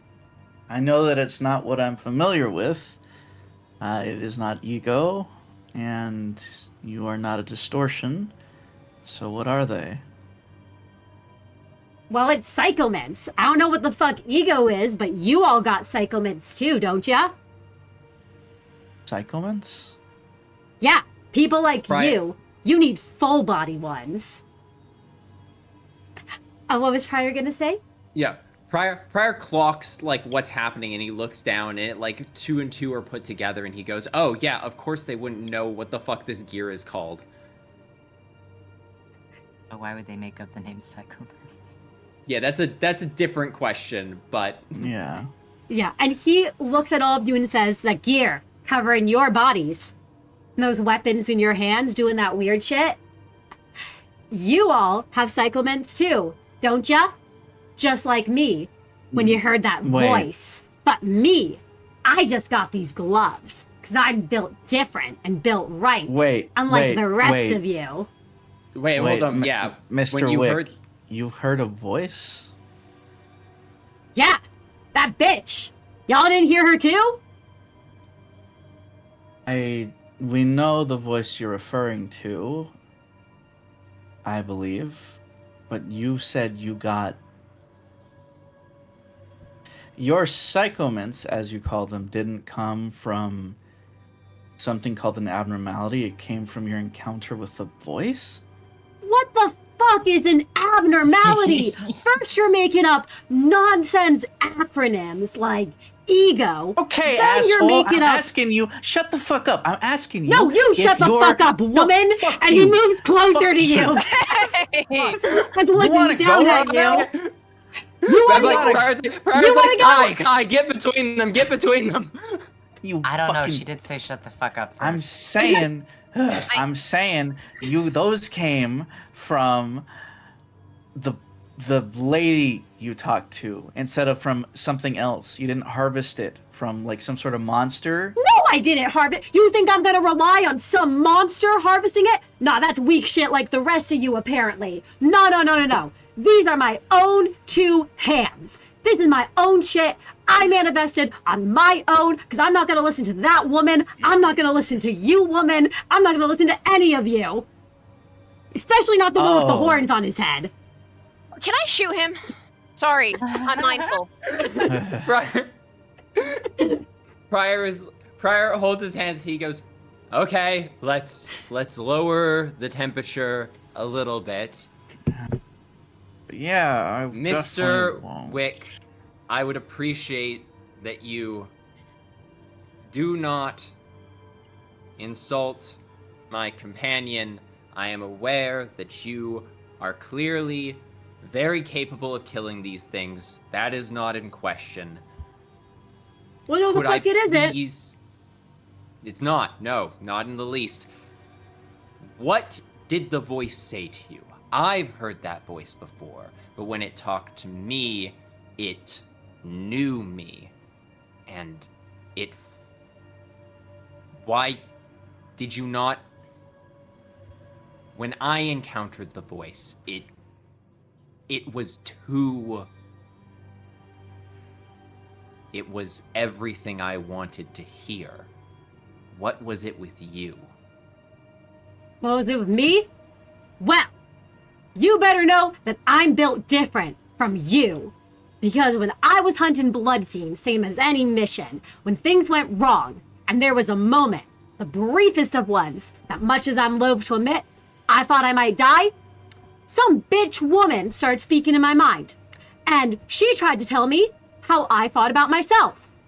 She tried to tell me what she thought I wanted to hear. But unlike you, I said, fuck her. I looked her in the eye, metaphorically speaking, and I said, fuck you, you don't know me, you don't know who I am, and I told her to shut up.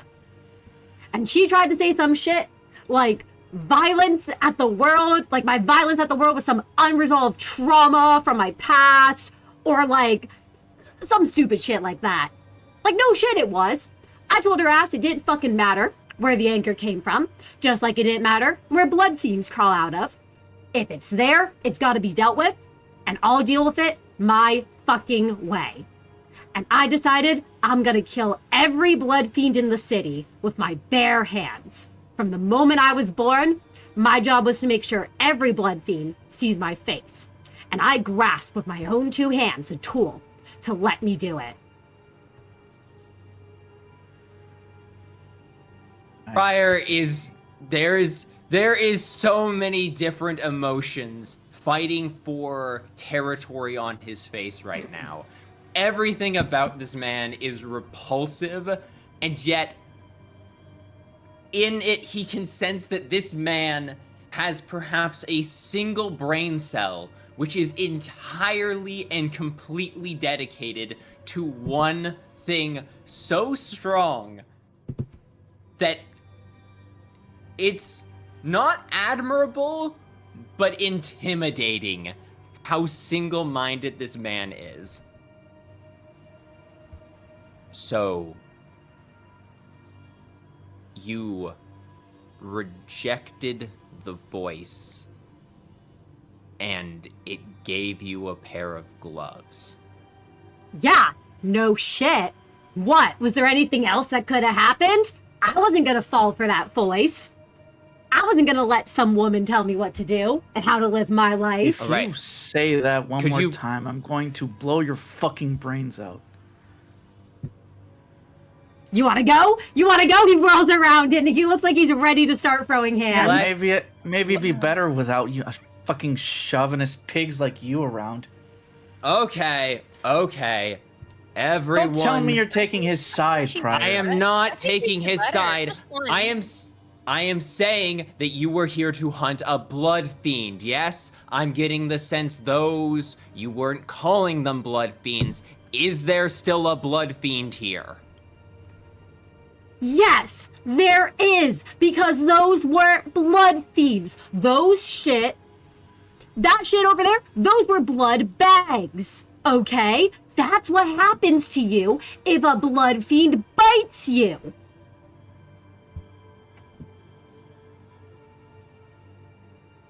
Okay. So you're here to kill the blood fiend, yes? Yes. And you all are getting in my way of doing my job.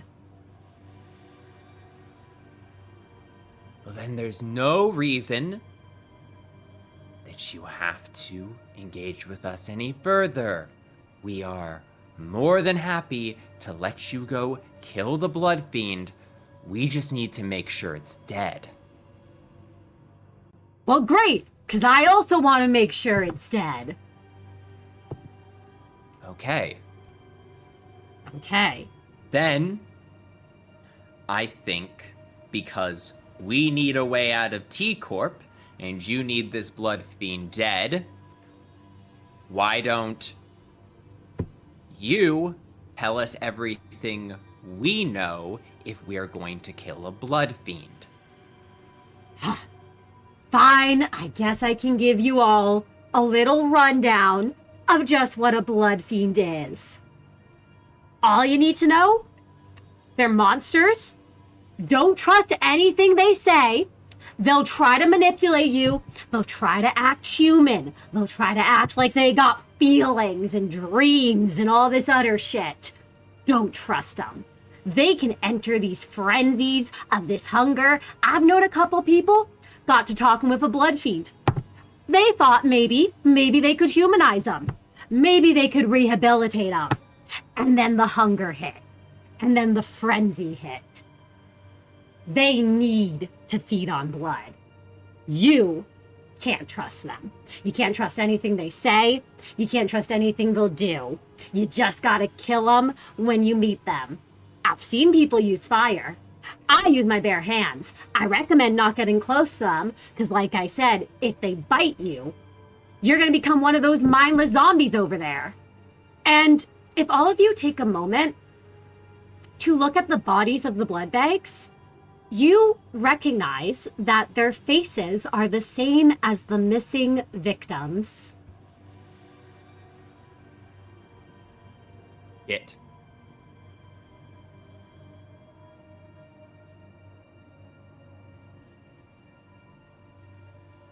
I don't know much about their structure, I don't know much about how things are with them. But what I know for sure, they got these families. And they can make more of themselves.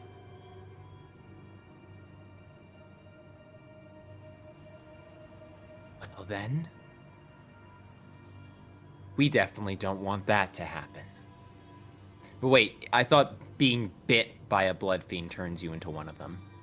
Oh, no. If you're bit by one of those fuckers, you become one of those blood bags. They can embrace people and turn them into fellow blood fiends, but from what I've heard, they can only do that to so many people. And they're very choosy about how many they do it to. Okay. Got it.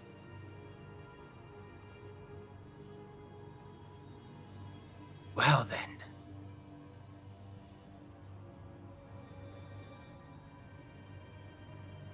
Prior is going to, Prior's thinking for a moment. Like, the gears in his head turning. Because he was about to say, why don't we work together? And he, like, saw the foresaw flash of, like, I don't listen to anyone, and then one of them getting punched in the face.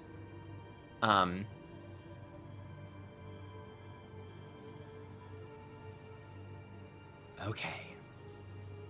Give me just a moment. I don't got a moment. All of you can sit here and talk amongst yourselves. I got a mission. Right. While that is happening, Prior, I would like to take a moment to, now that Prior has learned enough about blood fiends, I would like to take a moment to see if Neo knows anything else about blood fiends that Prior can pull out now that he has this idea. He's gathered enough information that he's going to see if maybe there's some extra info he can wrench out about blood fiends now that he has enough information to make an adjusted question. Oh, absolutely. Would you like to reach into Neo? Yeah. Briar will call upon the curse of Neo. Lovely. I am going to need a sanity check, and because this is information not many would have, it's going to be against difficulty 5. Cool. I'm gonna try and push it. I'm just accepting that I'm gonna take some sanity damage here.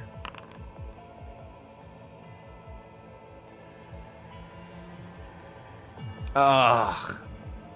You will take a point of sanity damage, but you do get 1 piece of information. Since even with 0 successes, Yeah, You I take the still- aggravated point of sanity. gather a minimum. Yep, aggravated point of sanity. All right, cool.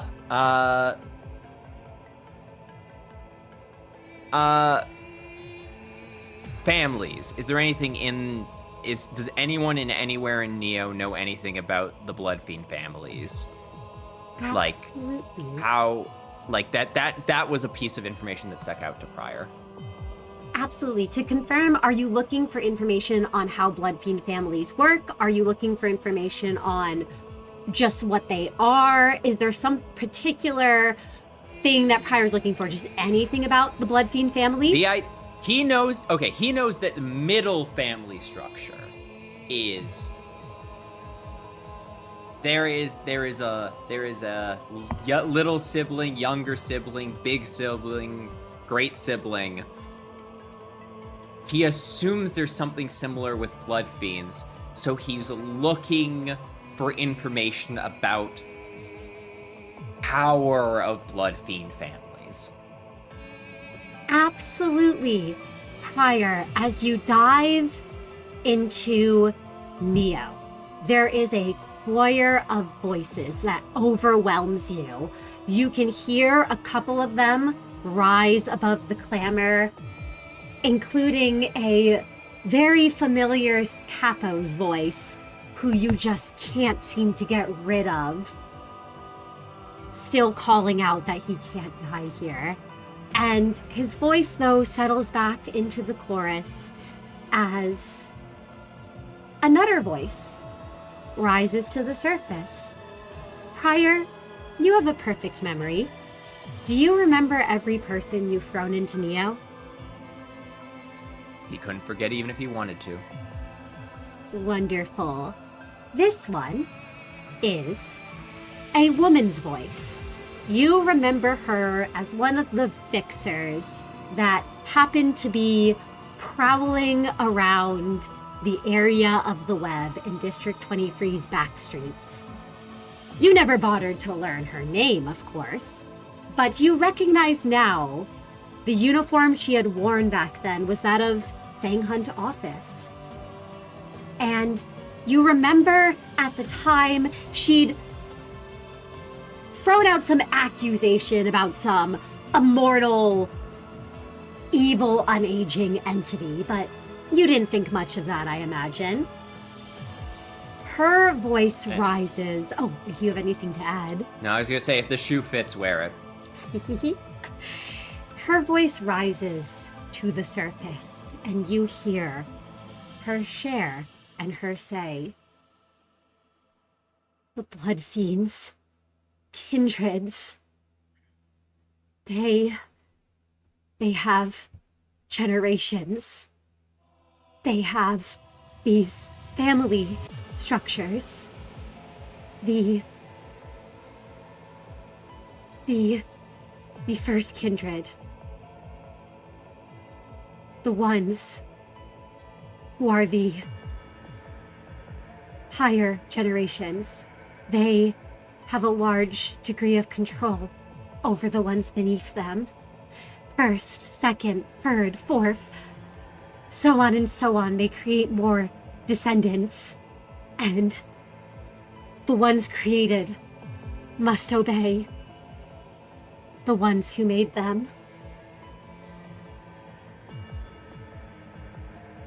And then her voice sinks back into the choir. Prior yanks himself from the depths of Neo, noting that it is much easier to access the choir than it ever has been before, which he will deal with later.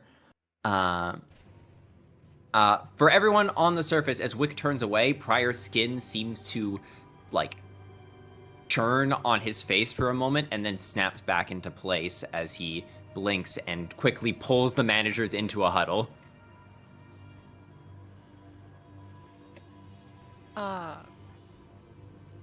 I guess Merru's eyes will narrow for a moment, but he won't comment on it, I guess. This man is a piece of shit. I can see the way he looks at all of us. Yeah, There's not you a shred think? of respect in his body. Yeah. He's an unhinged, degenerate, barely coherent force of nature. Frankly, insulting one at that. But we have two choices that I can see. We either get in his way, or we let him clear a path and just make sure that he actually finishes the job. I mean, It's obvious which one we're going to go with. yeah, if He it makes it seems easier for capable enough. us. Take advantage of his stupidity for our benefit. Yeah. Because I don't think any of us want to get jumped by those things again. No, No.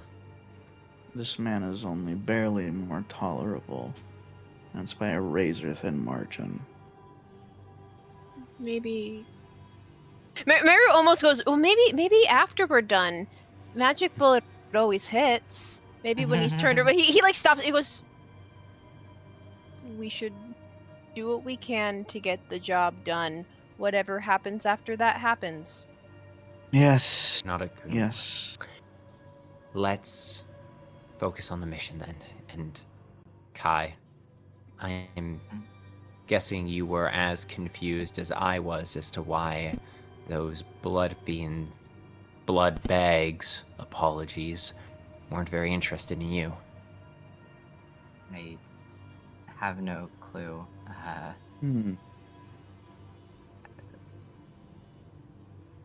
It's worrying, I guess. I don't know.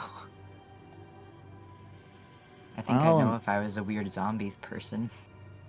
Let us know if you ever turn Bloodfiend, I guess.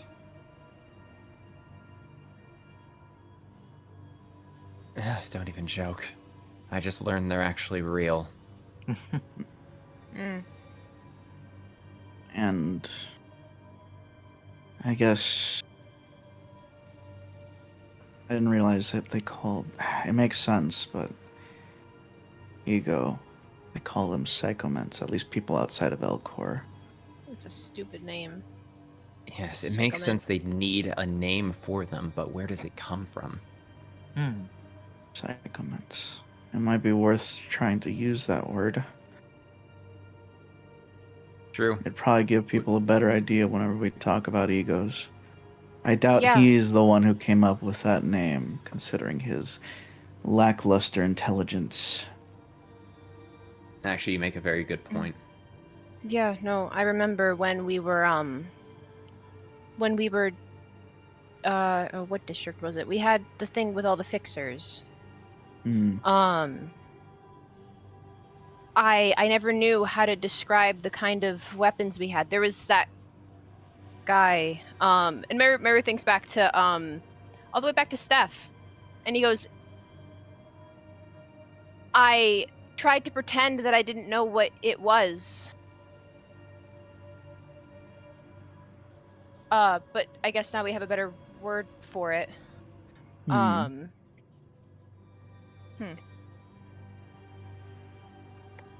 has a thought about that actually, but I will wait until another time to think more about that. It's not the topic at hand. No. If Merru has a thought, he can absolutely sorry. I just was thinking back.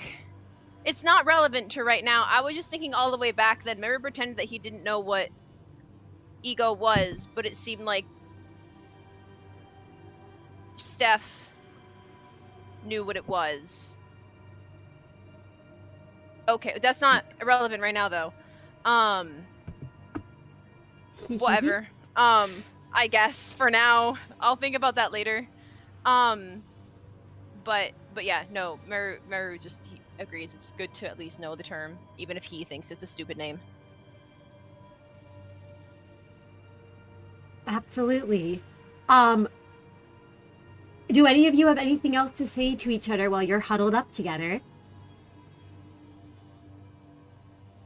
Yeah, Pryor only looks to the rest of them and just goes,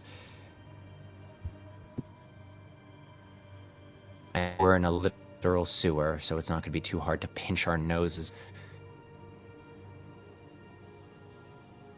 Let's get this over with, and then we'll be out of T Corp. The facility needs us back there, and they need this golden bow. Absolutely. Do you all try to find Wick? Because it looks like he's already started marching off somewhere while you all were talking. Oh, son of a bitch. Let's follow at a distance. Yeah. Like, there's at least candles lighting the way, so we might be able to get a glimpse of him. Yeah. Absolutely. Can you all let me know what order you're proceeding in? I think the same order we were, we walked in with Merru, Kai, Miix prior. Absolutely. You all follow Wick. You go down some halls. You see him placing... He first finishes, while you were all talking, he was burning the rest of the corpses. He finishes placing, burning them, and then he starts placing candles as he goes. And you all continue to follow after him. And as you all do, you all start to notice that you're continuing to pass by hallways with candles in them. And you could hear Wick start to mutter to himself as he says, been down this path already. He keeps running forward, though. You see a couple times where he makes a jump that a person without augments definitely shouldn't be able to make. And as he keeps going forward, he says, "This place either." As you all keep looping around in circles. Oh my god, what's the point of the candles? Yeah. Not. Yeah. So do we have to do our own investigation as to where we're supposed to go? Would any of you like to stop following Wick around or say something to Wick? Yeah, no, I think Merru's like, maybe we should preserve energy. I feel like he'll come back around. Yeah. All right, would you like to all just stay here while he goes off? Yeah. Oh my god. Yeah. At least for, We're gonna listen, stay at here least for for a a little little bit. I mean, if he doesn't come back, then I guess we can keep going forward. But like, Absolutely.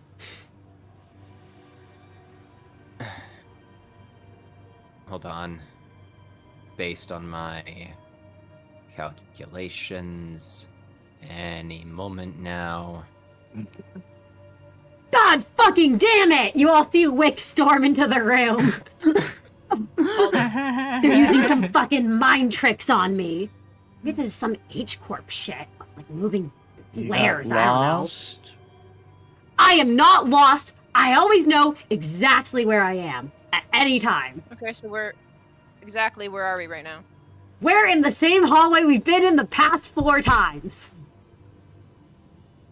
Oh wow. Do you not You're know where so we are, familiar. Horns? Do you not know? Actually, no, you both have horns. I'll call you Thing 1, and that one's Thing 2. So you can be Thing 1. No, you're not doing that. Wait, You're not doing- actually, who's Thing 1? You're Thing 1, that one's Thing 2. That's fine. Actually, you like That's that. fine, You're Thing actually. 2, No, that one's fine. Thing 1. No, actually, I think I like the number 2 more than the number 1. Actually, I think the number 1 sucks. Why?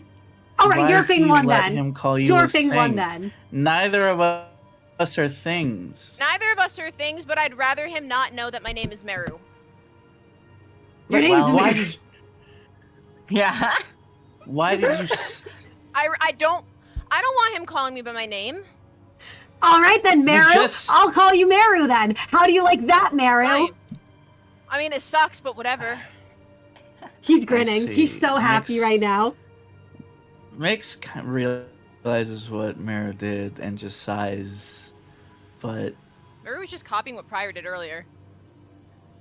Pryor has his thumb in his mouth, trying not to bite through his bone as he takes his hand out of his mouth, crunches it into a fist, and says, "Mr. Wick, Yeah, eyes. Brilliant observation, Mr. Wick. We are rather good at navigating, so why don't you lay down candles when we walk down a path we haven't been through, so that you can find your way back when we're done?" He narrows his eyes like he's not sure if this is something that makes him seem better or if it's something that makes you all seem better. But then he says, I will say, we've already been able to tell that we're looping back in on ourselves. It's been very, very helpful, all the candles you put down. I am pleading with you to continue to do this helpful thing, if it would be okay with you. You know what? Yeah, I'll do it. I'll do it. You can tell he likes the praise, Pryor, as he seems to grin a bit and says, all right, I'll keep laying down candles. Great. Miix, Merru, What? could the What? two of you please figure out a way that we have to spend less time with this man? you're I could think gonna have to deal I with could think it. of one that could solve things real quick. I will Unfortunately, it's dis- not the one that we can do. So I I get will it. I dis- know. I'm mindful. I will distract him. You two focus on finding a way. You three, actually, Kai, I don't want you to have to suffer through this either. I will distract him. I will keep him occupied. 3 of you focus on figuring out where we're going. Mr. Wick, why don't you tell me more about how you killed all those blood fiends? I'm frankly, I don't think I would have been capable of doing that. His eyes light up, and he's so excited, and he says, "Oh, you absolutely would not be strong enough to. No. Let me tell you about all the cool shit and all the blood fiends I've killed." And he launches into Pryor. You're having to hear a whole story about this guy murdering blood fiends, while the rest of you can try to find a way out of the tunnels and to the blood fiend you're hunting down. All right, let's figure this out. Yeah. You know what? We're gonna do this as a... Remember when you all had to escape from the facility? Yeah. Uh-huh. I'm gonna need a roll from each of you as part of a challenge. Merru, Okay. I'm gonna need an intuition awareness, which will be to try to find what the path forward is. Kai, I'm going to need a physique brawl to basically move any obstacles out of the way in the sewer. I'm just letting you all know what they are now, and I'll repeat them when we go back around. And Miix, I am going to need an understanding city secrets to try to figure anything here that looks a little off to you. And Pryor, I'm going to need a presence leadership to distract this man. I'll gladly make it, and I will push because this is very important. Yeah, I'm also using desperation with some sin. Yeah. I'll use my sin, yeah. Absolutely. I'll So push. we'll start with Merru's. Merru, it's going to be a challenge 4.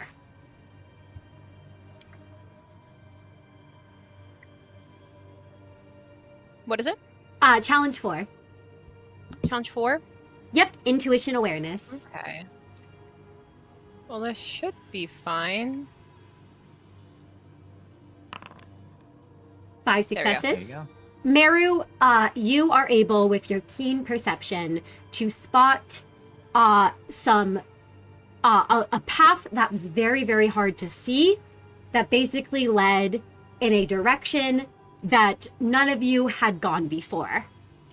And now, Kai, I'm going to need, or if you have anything you want to say to the group with pointing that out, I'll stop for each part for you to be able to do so. No, I mean, I think Merru, he blocks out the, I'm sure, loud noise of Wick blabbing about how awesome and cool he is or whatever. And he tries to focus just his attention on adjusting more to the low light. And I think after not too long, he's able to finally spot something. Absolutely. Now I'm gonna need Kai, a physique brawl roll at challenge 4 as well. Challenge You 4 can as well. not Alright. add your specialty, however, for when you're injured, because or you can't add your... Actually, you can add your Cobalt Scar specialty because you're using your claw, I imagine. Sick. I'm also going to use a point of sin. Absolutely. All right. 5 successes. Kai will quietly move behind Merru, and when Merru points out something for him to move or open or push or whatever, he does it. Mainly because everyone really seems to hate this guy. It's not that Kai likes him, but he's met so many of this guy, he cannot be asked to care that his personality sucks. Absolutely, which is probably for the best, as you can easier block out whatever he's babbling about to Pryor.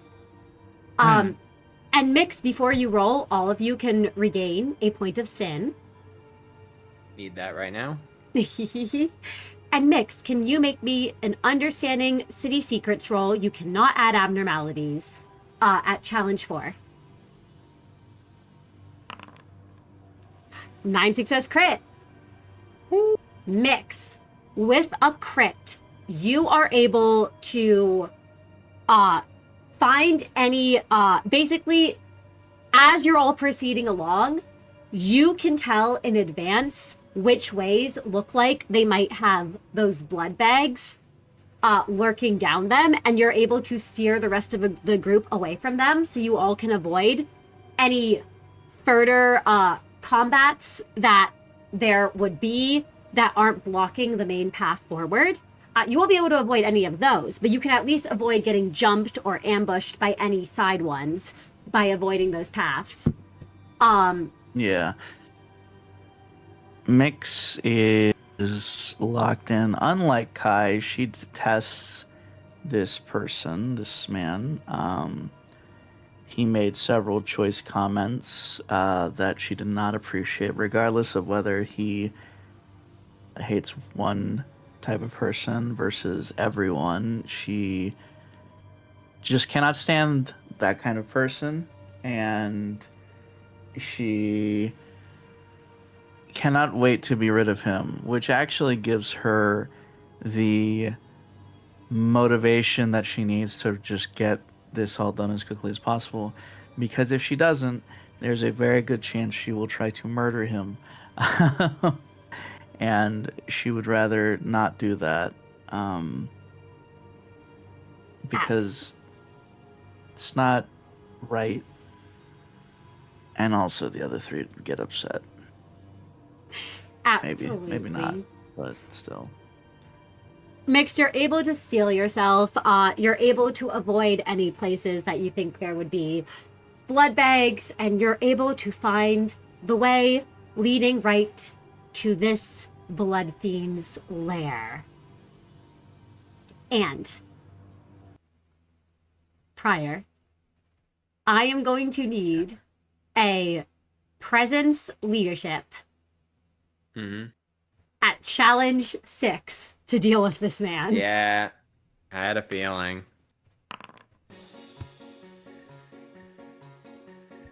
Nine success crit. Prior has a lifetime, several lifetimes of experience handling many, many little and younger siblings who walked into his club with too much of a chip on their shoulder and not enough respect for anything other than their own well-being. While he has not had to deal with that for a very long time, it's not very long, I think, until Prior can seize back control in some small, tiny way by projecting every difficult person he's ever had to deal with onto Wick and trying to control him as best he can. Absolutely. No, Mr. Wick. I can't believe that no one wants to listen to your stories. I think it's quite distressing. I can imagine your deep distress at that. I know. I think you're right to be angry that people don't want to listen to your accomplishments. Thank you. Exactly. Right? No one will listen. They're always being really annoying. They're always like, Wick, you can't say that. And it's so frustrating because they expect you to respect them, but you feel like they don't respect you. Exactly. Right? That's the thing. I can tell they don't respect me. I can tell what they think of me. So I just give back to them what they give to me. And what do you think they think of you, Wick? Well, I can tell that they clearly just think that I'm too obsessed with all this killing blood fiend business, even though it's our job as Fang Hunt office fixers. But for me, it's more than a job. It's a lifestyle. And this is all you've ever done, right? It's your whole life. Exactly. I've had to deal with so much from these bastards, okay?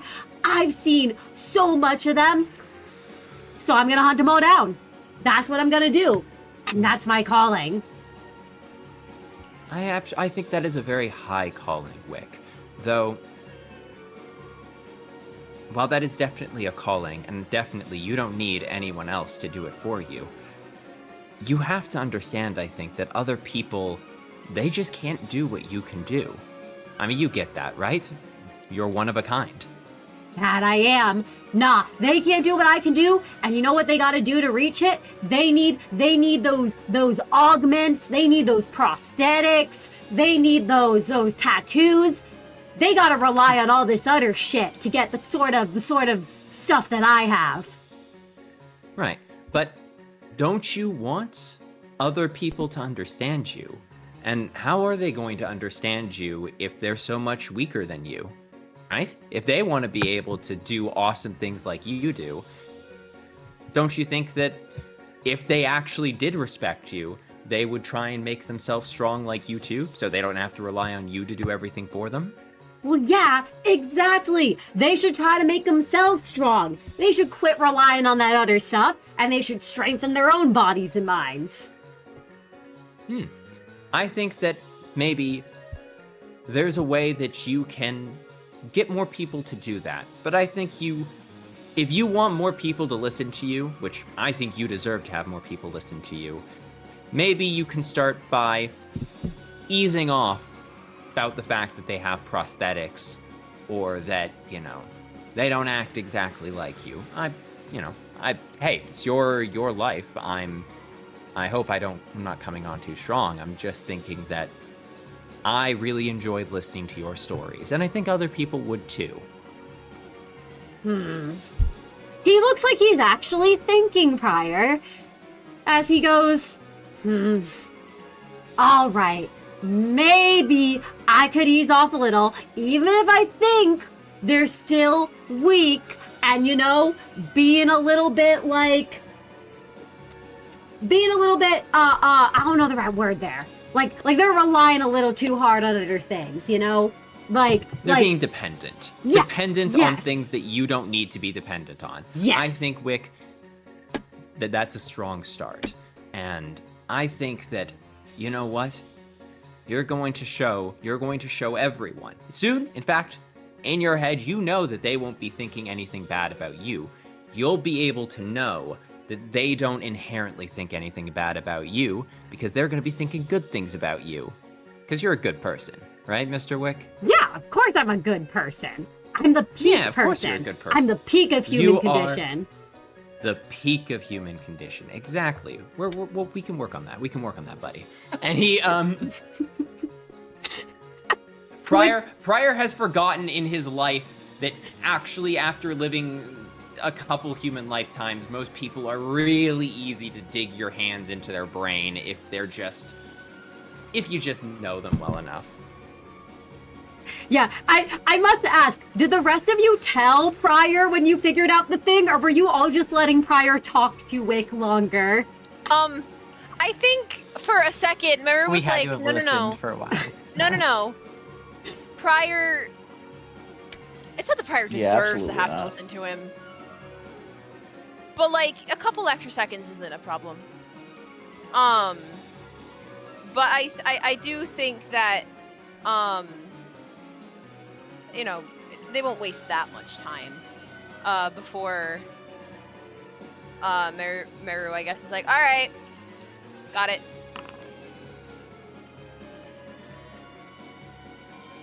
And Wick, I imagine Prior, when you can finally realize that they have all solved it, Wick is beaming, and he has absolutely no clue about how Prior truly feels, and he feels great from this conversation. You have a feeling he's not going to change, but he at least seems to think he understood your words. Yeah, that's kind of how it goes with people. You know what? It's baby steps. It's baby steps. He'll never see this man again. He'll start it here. Hopefully someone else will finish it. However, Prior does look exhausted when he rejoins the group. Yeah. But yeah, no, Merru will kind of point in the direction that he, Kai, and Miix had been in, and he goes, "We got to go that way." All right. No candles. Way we haven't gone before. All right. All right. Yep. Wick, it's your mission. We're not going to take the glory from you. He grins and he pushes past all of you. He's actually not purposely trying to move through you all. If you move out of his way, he won't bump into any of you. If you try to keep staying in his way, he will probably knock against you. But, Okay. as he goes up to the front, he says, "I got this, Merru." And then he says, "Wait, All right. you don't like being called that. I got this, Thing One." And and It's grown on me. It's grown on me, actually. Unfortunately, as you say it's grown on me, it looks like he's no longer listening or cares as he starts to move forward into the lair. And as all of you proceed, you can see this the guy. red eyes appearing of more Bloodbags, and he says, "Great. I'm gonna go throw hands with the Bloodfiend myself. Good luck, all of you!" And he's gonna just charge straight through the horde. Wait, what? Wait, what? Wait! Don't tell me you didn't see this coming. I think Merru will momentarily glare at Primer like, what the fuck did you do to him? I got him to listen to my name. Sorry, I tried to make him become a better person. That's kind of you're my gonna whole thing. Yeah. Well, now he's gone. And all the Bloodbags see us, so... And with Wick charging into the horde of Bloodfiends, with all of you on the other end of them, between them and the Bloodfiend, I think this is a great place to end our session.